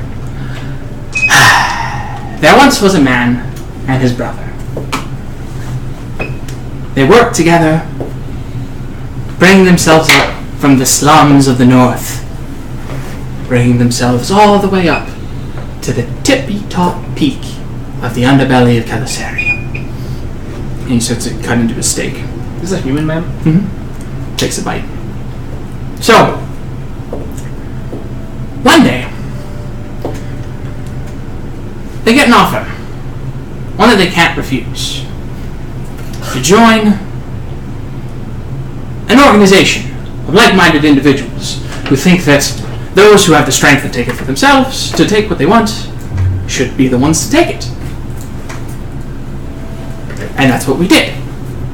Until one day, we received an opportunity, the likes of which we had never seen before. Enough gold that my brother and I could go buy an island and get away from all of this shit. So we took it. Golden ticket. All we had to do was kill one pretty mean-hearted bitch. And then, when riding in amongst the shadows, the villains stopped the hero of the story, killing my brother in the process. Cuts another steak. Cuts another slice. In case you missed it, my brother's name is Vibram. You killed him. You stopped us from being able to retire from this place. In all fairness, we tied him up and he refused to stop his attack on the horses.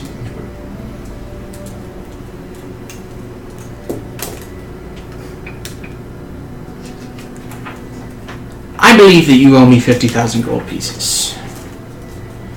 At least. So, here's our business proposition. My men here, he kind of gestures around and all of you kind of take a moment to look around and you can see that there are about 24 people, about 10 of them standing on the same floor as you, as well as about 14 people standing up on the different levels, just kind of looking over anxiously, their hands behind their back, one of them just blatantly holding out a crossbow, just kind of looking out at all of you. I have a business proposition. We can call it even, perhaps even if you really enjoy working with me, we could become business partners. My offer is that you go and deal with the problem that I'm having. It's a little ways away. It's north of Nark, along the Dagger River. There's a mine that recently my workers have stopped working it, saying that the wrath of the gods had come out from the earth to swallow them whole. Whatever rubbish it is, they're not working anymore. I need you and your companions, who have so deftly proved that they are more than capable to deal with any kind of problem, whether it be orcs or assassins. I need you to go and deal with that problem. If you do that, I'll call it even for killing my brother and costing me the 50,000 gold pieces. Before you say no, there are two things hanging in the balance. First, he gestures to the barkeep who's still standing there, and you can see one of the you can see a human female just kind of standing a little bit behind her. Her name is Wilpa. Her husband, and her 2 children are standing in the back. Should you disagree, I have no control over what my men will do to them. And also, correct me if I'm wrong, and he cuts another slice of a steak. You live in the big house in the Arcane Gathering, the house with the 3 chimneys, correct? I have a few men stationed nearby. If they don't hear from me that there's an agreement, I think that the Empress would be able to hear your father's screams from up inside the Heart of Magic if she was still up there. Hell, half the city might hear him by the time that they're done with him. So, Nocturnal, champions of Kalasari.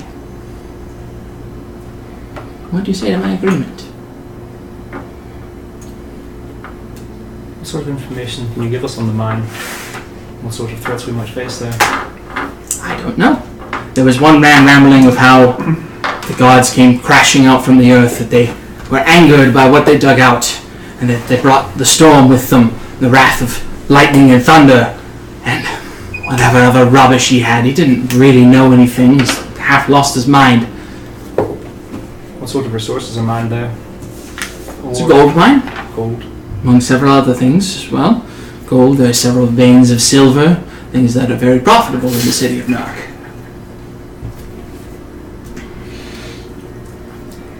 He said it was north of Kalasari, right? It's north of Nark. North of Nark. Now, do these guys look well equipped to fight us? Did you filter out or no? No. You mean? So you're still standing there? Yeah. Okay. I'm still inside. Um, I don't give a shit. They know who I am. No, they didn't. they don't know who you are. Why would you tell me that? I don't give a shit. I want to assume they know who I am. Oh, well, I kind of forgot about that part of it. Well, anyway, you're still standing here. It's fine. I forgot about it. Just Um, random guy. I assume that one of you would have vouched for him to be here if he, because the guards would have attempted to force him We would out. have made something. I thought something it would was have happened. strange that this We don't know him. this bald-headed man wasn't like, hey, He has nice where's, happy back. If you don't know him, then I think he knows too much. Men? You're kidding. do we? JK. Alter, like, hey, wait a minute, who's that guy? So wait, do they look like well equipped? Like, I mean, obviously they got crossbowmen trained on us, but like still, we've got Fenrir. He's not wearing armor. Jesus. No, They- I am. No, you put it on. We see They that. look well armed. The woman that's the bar. You said he said the bartender standing there, and she's the one that's captured. Mm-hmm. How does she look? Is she Afraid. Really afraid? When you can insight check. You can see this. Yeah, take an insight check. Do we know how far away Sindal's house is? From here, it's maybe like a good 10-ish 12. minutes. 12? She looks afraid. I mean, she just keeps looking nervously about. She's not really making any moves. She does look anxious.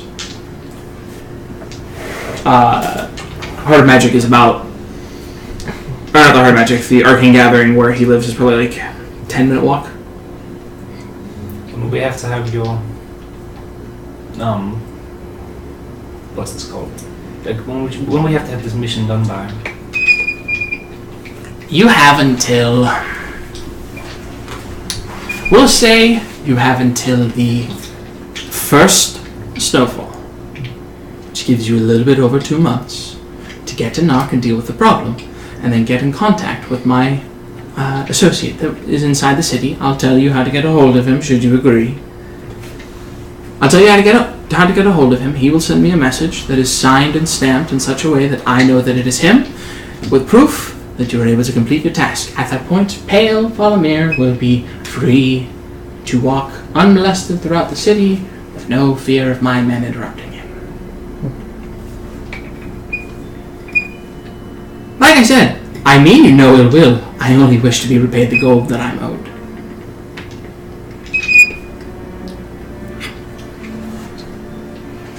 Don't think we have much of a choice. Top's thinking the same thing. Seems not. There's always a choice. Just one is much worse than the other. We have no doubt we could kill all of your men. It's the problem of the captives that we're worried about. How's your steak? It's quite good.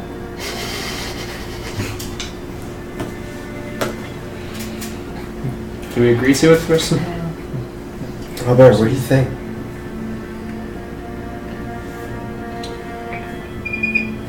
I should hold my tongue.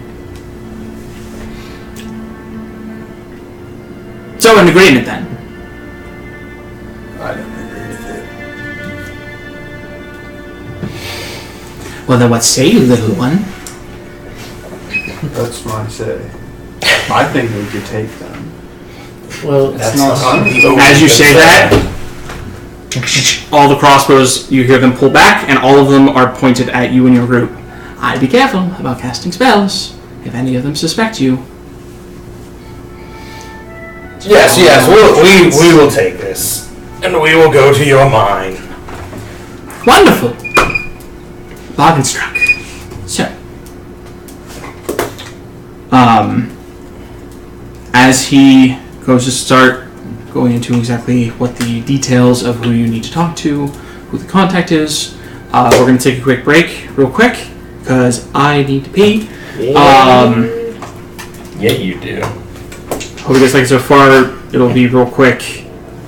I would say that I would edit the break out of the YouTube video, but I'm not going to. We'll be back. Oh, jeez.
They're alive. We're back. Woo! So, Somebody write down all this stuff, by the way. Got our 9-to-5 scribe. It's good. So we're gonna head out and do that. It's at some point, but we don't have it written sorry, I down don't have the right notes because I didn't write it down. Yeah. Maybe we should go ahead and do this quest.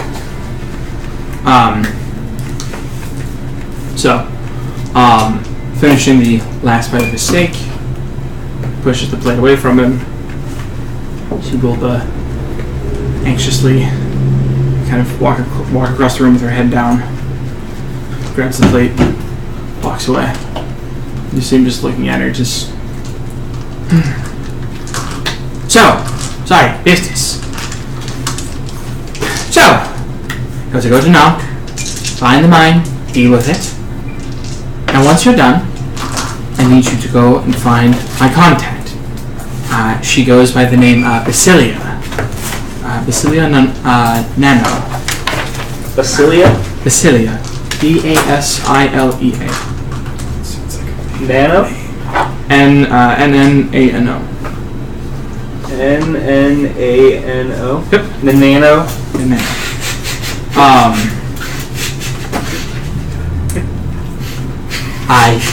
You'll find her. She, if you go to the Handkerchief, it's a tavern that's at that's in Nark. Hanged kerchief? Yep. It's nice. Oh. Able to be on the podcast. No. That's disappointing. That's what I thought it was. No, at the Handkerchief, she is the proprietor there. If you go and ask for her, and tell her that you're an associate of Algis. She'll know who you're talking about. ALGIS. A-L-G-U-S. US.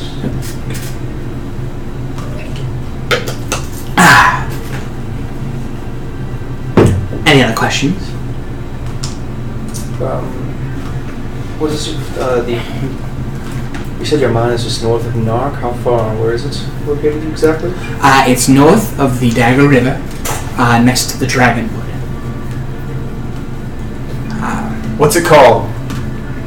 How are we gonna find it? It's a mine. There could be more than It doesn't one. have a name. North It's just a mine. North of Basilia will be able to give you directions to where it is. Must not be that impressive of a mine. North of the Dagger River next to the Dragonwood? Yeah.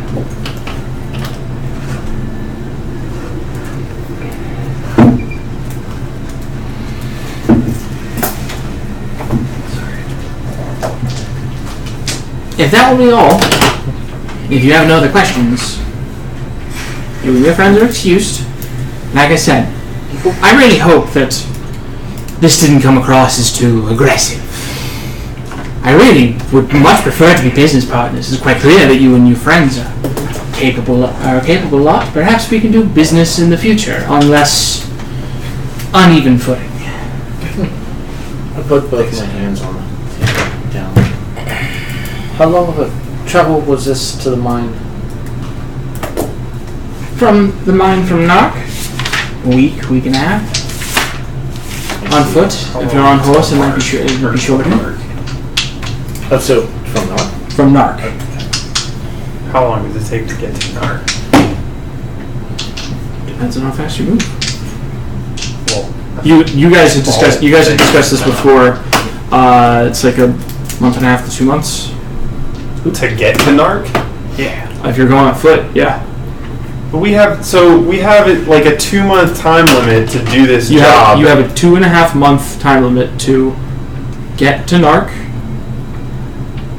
deal with whatever the problem in the mine is, and get back to Nark and tell his contact before the first snow falls. and it's supposed to take 2 months to get to Nark from Calisari. Well, that's 1 if week we're on from Nark. foot, which we have steeds. You and your friends are quite capable. I imagine you can be resourceful.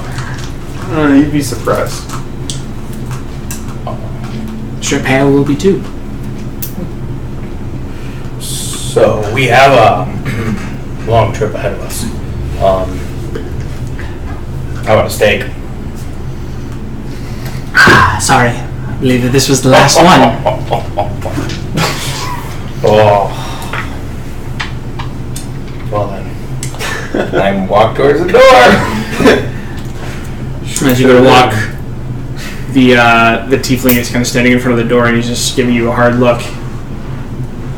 Just takes a step to the side out of the way. Bitch. Walk out. Just kind of take a long look at the guy. Kind of remember, just kind of ingrain all of his features in my mind, and then I just get up and walk out. Very like sociopath, like Ramsay Bolton type feel. Is It's like Voldemort. how close is that tiefling to us? He's by the door, maybe 20, 25 feet away. Okay. Who's the sociopath? August. The guy that's in front of you. Lasher. I'm gonna leave as well. But before you do,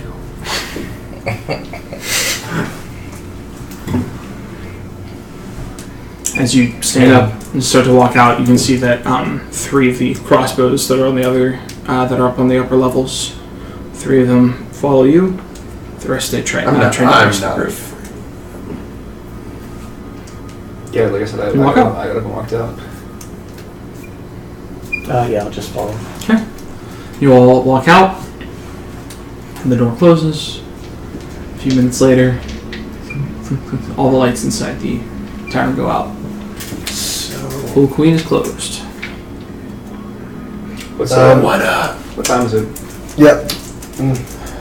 Probably 10:30, 11 o'clock at this point. Question. Real question.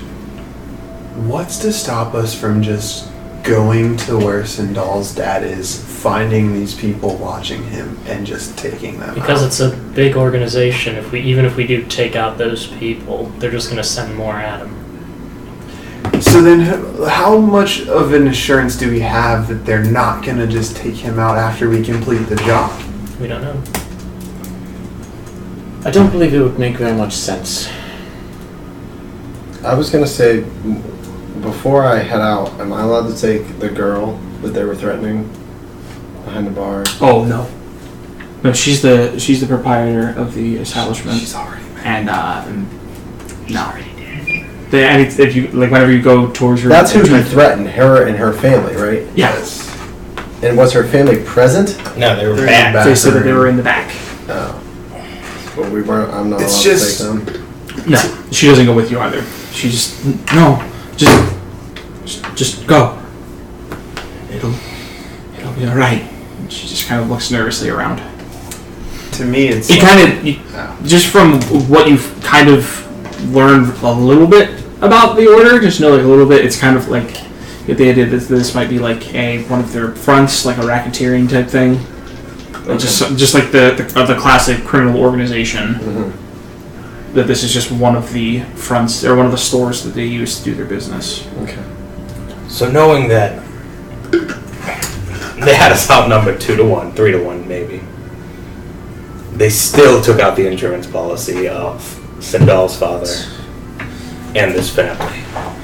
Yes, They wouldn't. I don't believe they'd want to aggravate us if we do what if we hold up our end of the bargain. I don't think they would either. They seem quite cowardly. Along Lily's lines. But if they're cowardly, then that would, to me, they'd be more likely to do that. We're 2.5 months away from here. Like, They kill these people. If How are we they- gonna know? What do they benefit? They'd be uprooted. Revenge. We would come back and kill them if things unless are they left. if things are as he said, as his name again is escaping me. Is Lasher. This is the guy that you guys learned from Vibram, the guy that attempted to assassinate the Empress. He's the head of the order in Kelisari. This Lasher, if he's as solidified as we can clearly tell that he is inside the city of Kelisari, he has much to gain from simply not doing anything. He has a vendetta against us. The city of Calasari almost fell. Certainly there's going to be more petty theft and whatever might. He has much money to gain from staying in the city. It's a bad time for the city. They've lost a lot. They're trying to rebuild. He has a lot to gain. He has a lot. Yeah. He has a, in the struggle of power, he might be able to force himself into a better position. Yes. My concern is just that we're gonna go and do this, and then we're not gonna know if he holds up his end of the bargain. Or he could just continue to use that to put us under his thumb, and it might eventually just get to the part where we're gonna have to address him directly at any point. Like I just don't feel like he will honestly say, "Oh, it's all right that you killed my brother and cost me a lifelong fortune.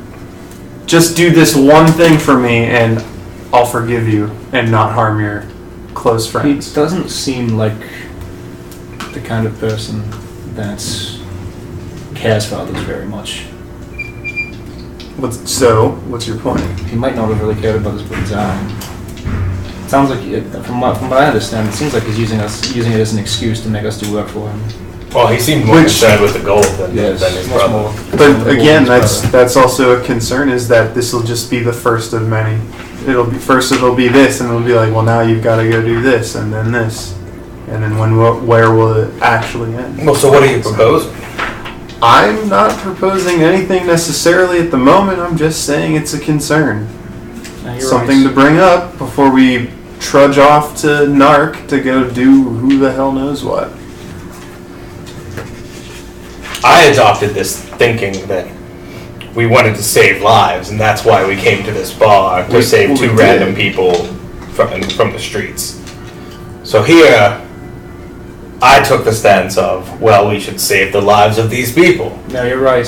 We had no choice if we wished. I mean, it's Noel's father. I mean, it's just like family of my friends. I mean, I feel bad for falling into this trap, but at the same time, they had his father either way. So, and they can still potentially have him even after it's done. Papa was your father.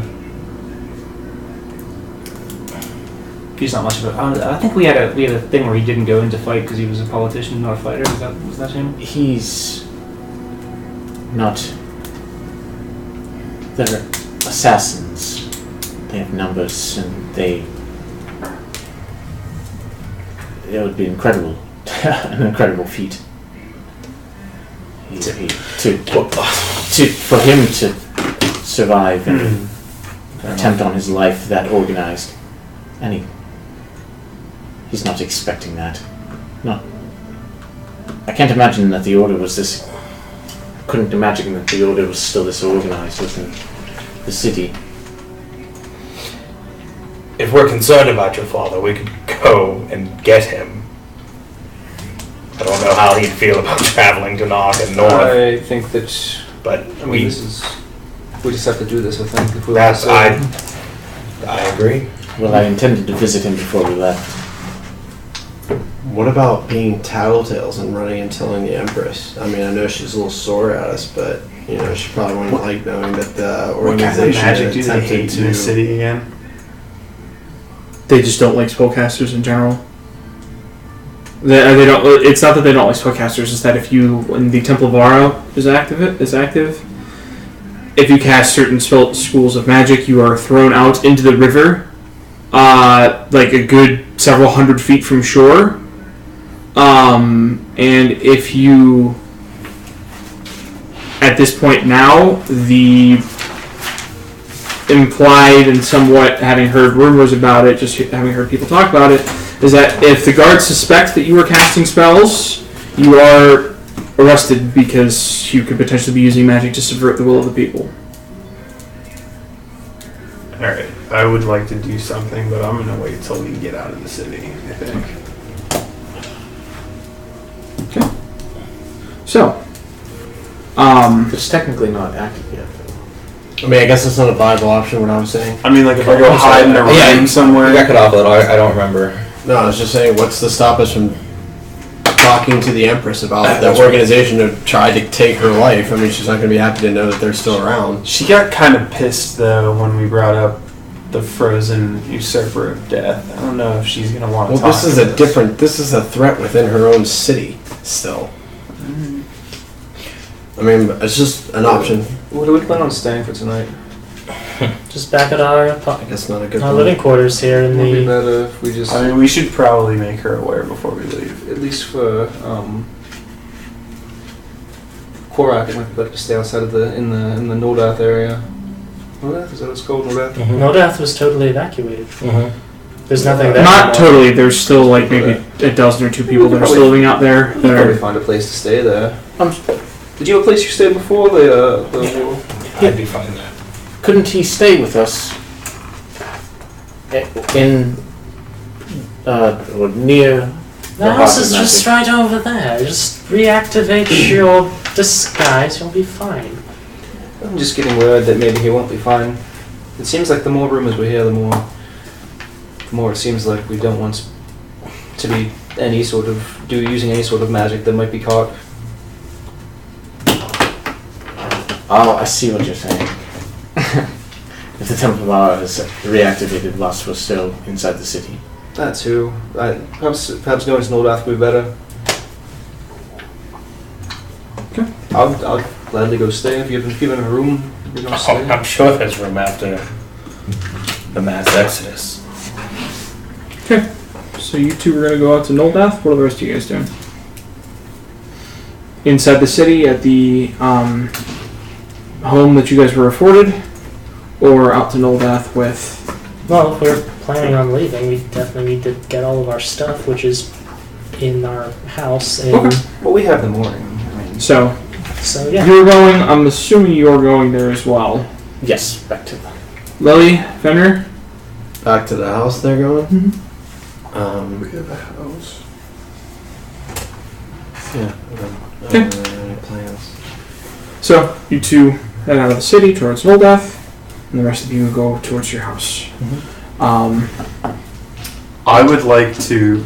Alright, I don't know. I want to try to cast a spell in the secrecy of my room. Okay. so I was Fantastic. asking the same thing. What I read. I forget. So when spells specify something worth a gold piece, You have to amount- have that semantic, or you have to have that component. So it says a sacrificial offering appropriate to your religion and incense, together worth at least 25 gold piece. I don't have a religion. I forget what I did last time. I mean, you can just pray. You can just pray to Divination. spirits. Like you don't necessarily have to pray to a specific god, but just like the spirits of nature. So what would be worth the 25 gold piece then? What do I have to give up? I mean, you can burn like different incenses and herbs that a bear or some doll might have collected. You've never really stated specifically that you're collecting this. You don't really have those. But if you bother them for it, you could potentially grab like 25 gold worth of different herbs from alchemy ingredients that they may or may not have Do you collected. guys have incense or herbs that I can burn? I want to try to cast divination tonight. Well, I do have a lot of incense. You do carry a lot of incense, actually. He just has you open his backpack and it's just all incense and nothing I'm else. being a clergy. Can you spot me some, bro? I could just divination myself. I'll get this. Alright. Even though the founder's words would be better than the So, heathen guilt that you I want to cast divination in the secrecy of my room. Okay. And I'm going to ask the question, how can we stop the order from harming our friends?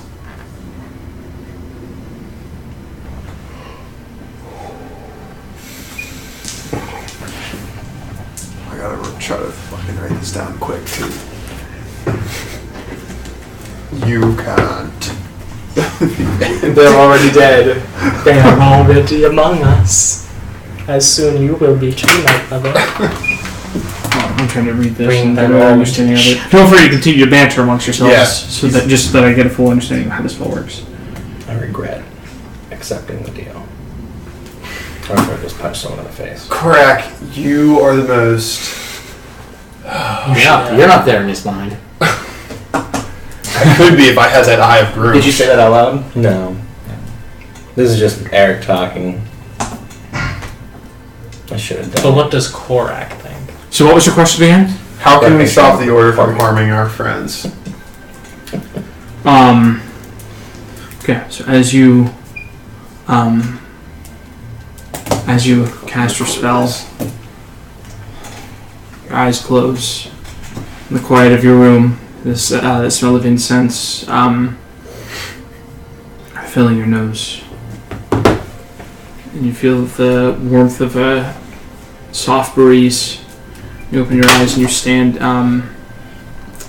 in a garden.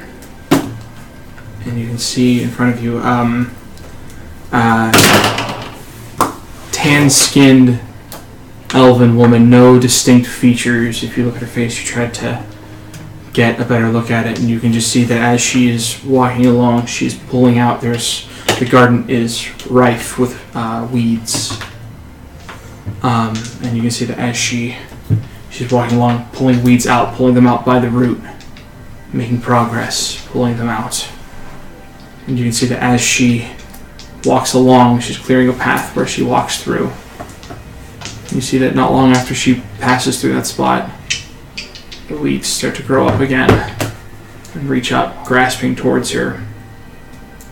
You can just see as she continues to pull things out by the root, the weeds slowly continue to catch up to her and grasp towards her until finally they reach out and grab towards her back and pull her back in amongst the weeds, and they swallow her. That's it. Okay. I'm pretty sure I know exactly what that means. Is that the end of the vision? He's gonna go make plants attack everybody. I must go speak with the plants. You get the idea that it's Talk to that tree you murdered before. you can try to pull them back, try to pull it out by the roots, but it will come back and come back hard. So you can attempt to defeat the order, but even if you pull them out by the root here, they'll find their way back.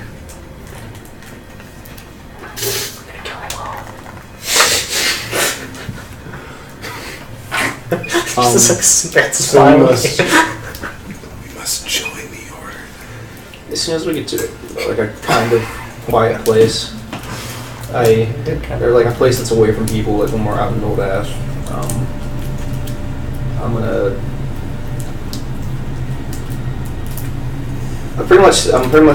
gonna send a couple. I'm gonna use some of my spell slots to send sending spells to Nessie again. Okay. But like for pretty much, I'm gonna say. I don't know if you want to hear this, but we're trying to regain your trust. And I pretty much just use as many spells, like as many of my spell slots as it takes to pretty much tell her exactly what happened in the bar. Okay. All of your messages go to no response. Take a moment and think. Probably asleep. Oh. We'll just wait until the morning and tell her. Damn it. It's like 12:30 at night at this point. Wow. Alright. Don't sleep. Well, the first time I sent it was only like 10, right? She was angry. Well, when I wake up in the morning, I do that again.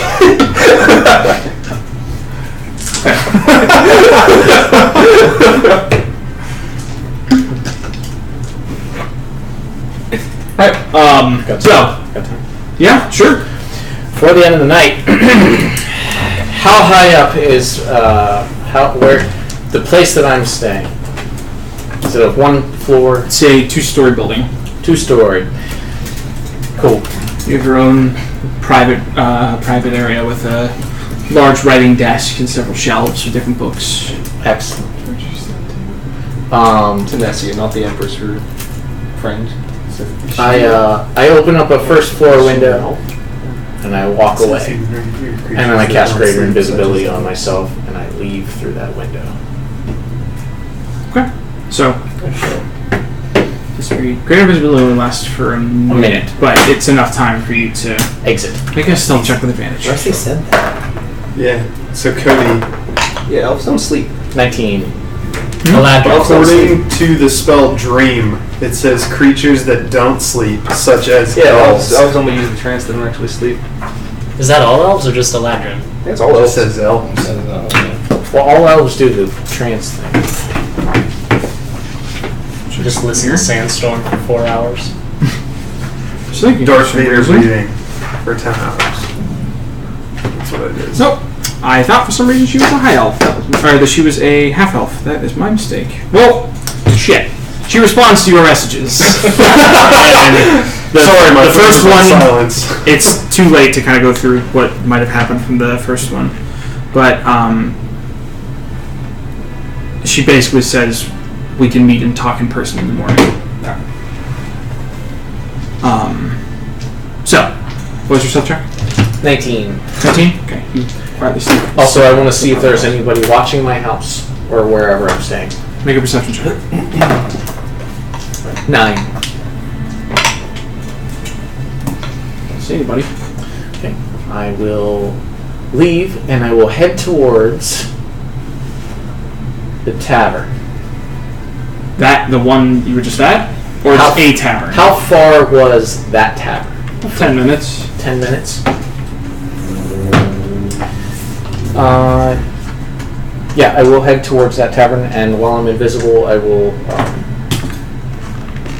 alter and throw up a hood and just sort of look a little not like myself as best as I can. Okay, 1 second.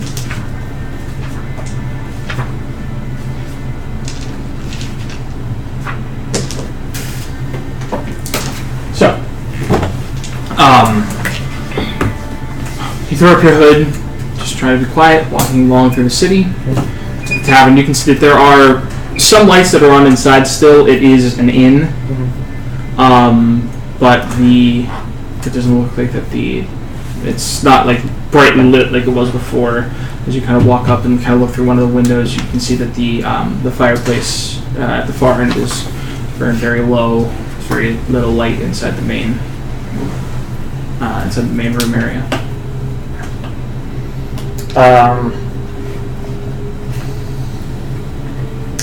Does it look like heavy foot traffic? What type of road? Is it dirt road? No, this is all like paved stone brick Paved and stone. sidewalks. Okay. And it doesn't look like there's any candles on in any rooms up ahead. There are some that have candles lit in them. Not all of them. There's only a couple, but Does the inn owner live there? I don't know. you have no idea.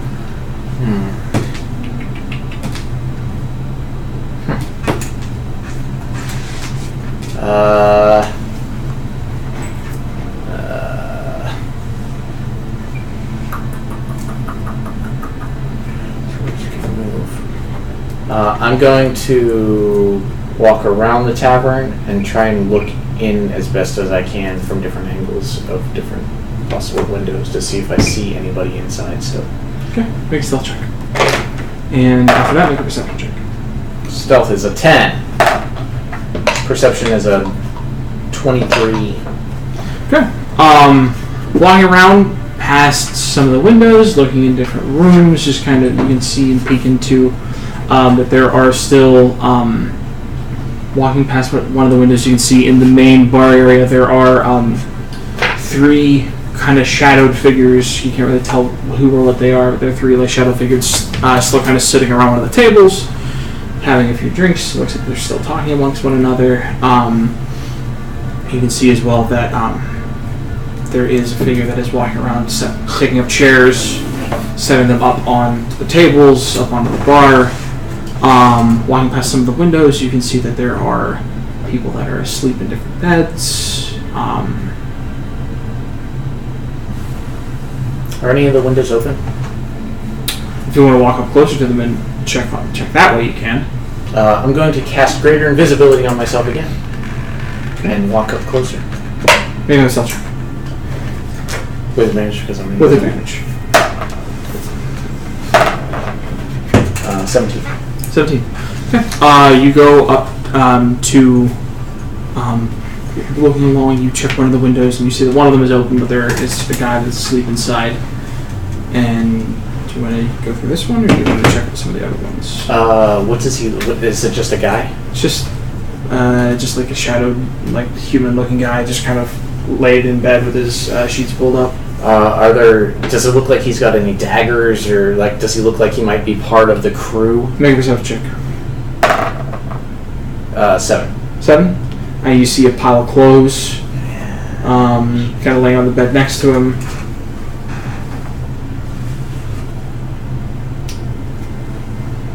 You can check some of the other windows if you want.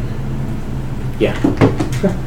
Okay. Using at this point, having used about 20 seconds of your invisibility, kind of pondering on that one. Go to the next one. Check it. Locked. Next one. Check it. Locked. Next one. Unlocked. Peek inside the room. It looks like it's empty.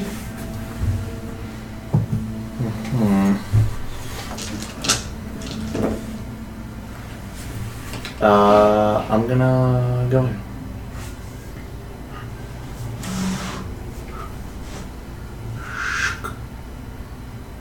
Inside, it looks like an empty bed chamber.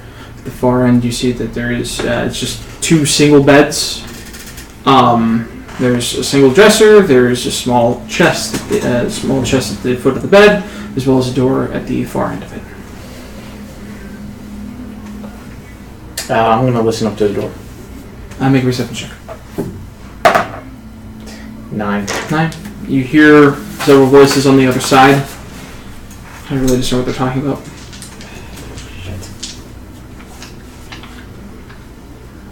Where is he right now? I wasn't paying attention. It's inside the tavern. Alright, I'm I gotta get out. I don't have much time left. So I'm gonna get out, and I'm gonna go back to the first window where there was a Guy sleeping in it? guy sleeping in it. I'm gonna find a rock. You guys don't like this one. And I'm going to begin like a small little rock that would hit. I'm going to begin whispering. And I'm just going to repeat. Find a way to kill Slasher. Over and over again. Just real quietly. Real quietly. Then I'm going to step back. And then I'm going to cast Greater Invisibility on myself. Flick a rock to the other side of the room. Oh, you went inside the room? No. What the window was? The window was open. Yeah, but you. So I'm in his window. I'm in his window, real creepy. I mean, the window's not like open. It's not. It's just not locked. Oh. Okay. So like you. Then I'll begin to slide it up. Okay, make a stealth check. Okay. Stealth check to open it quietly. Okay, yeah, sure. 12. 12. Okay. At this point, I'm still invisible. Yep.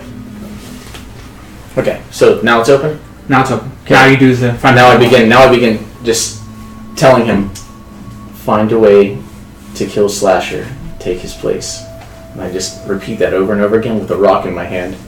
And as the minute is almost up of me saying that, I cast Greater Invisibility on myself again, flip the rock, and as soon as he's awake, I say it, and I cast Gios on him. Gios! Yes! Jesus. Alright, This is so fucking awesome.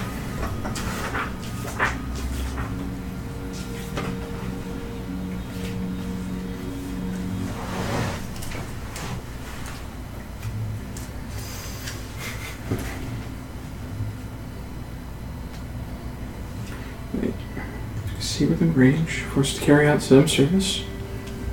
The creature can understand you. You must make a wisdom saving throw or be charmed. 30 days. What's your saving throw? 16. You don't have to tell me. I don't know if I know, technically. Okay. So, as you flick the stone, You guys have visibility and take a step back and look into the room, and you hear as it tink, tink, the guy immediately is out. You see him like in a flash stand up real quick and immediately pull out a dagger from underneath his bed.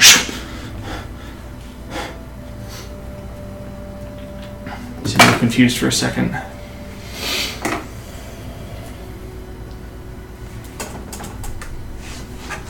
Shunk. She eats it and walks over. Ah, Sindal v Britannia. He kind of picks up the stone and looks at it, looks at the window. Looks right at where you're standing. Just...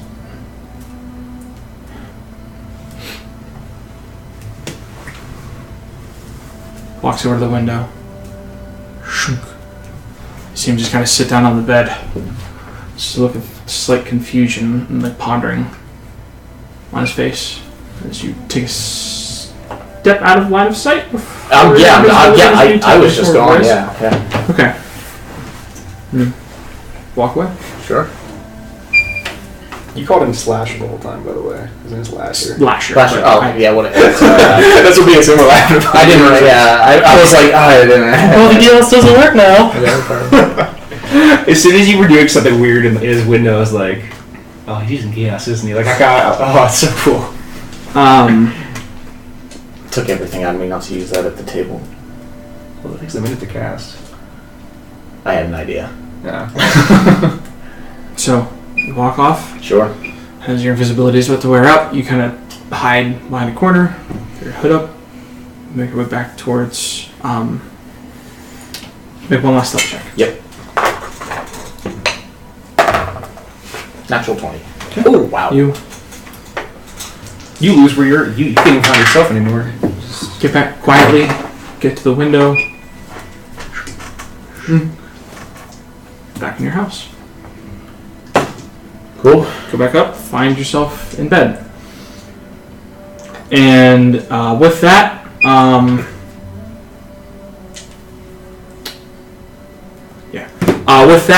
you guys all take your night's rest. Prepare yourselves in the morning as you all wake up for whatever it is that your several limited days left in Kelisari, whatever your plans are for your time there is. And that's where we will end tonight's session. So yeah, hope you guys liked tonight's episode. If you're wanting, because you'll have to be watching this on YouTube. If you liked it, give it a thumbs up. Like, subscribe. If you didn't, give us a thumbs down. Subscribe. Tell us we all suck. We're awful. I can take it. But also, if you didn't like it, why did you sit here and watch for 3 hours? Yeah. If you watch for like ask yourself that question. If you watch for 2 minutes, tell us why you only watch for 2 minutes. Like a train wreck. Although I guess if they watch for 2 minutes, they skip right to the end and saw this. Yeah. Thanks for watching, guys. We'll see you next Wednesday. Bye.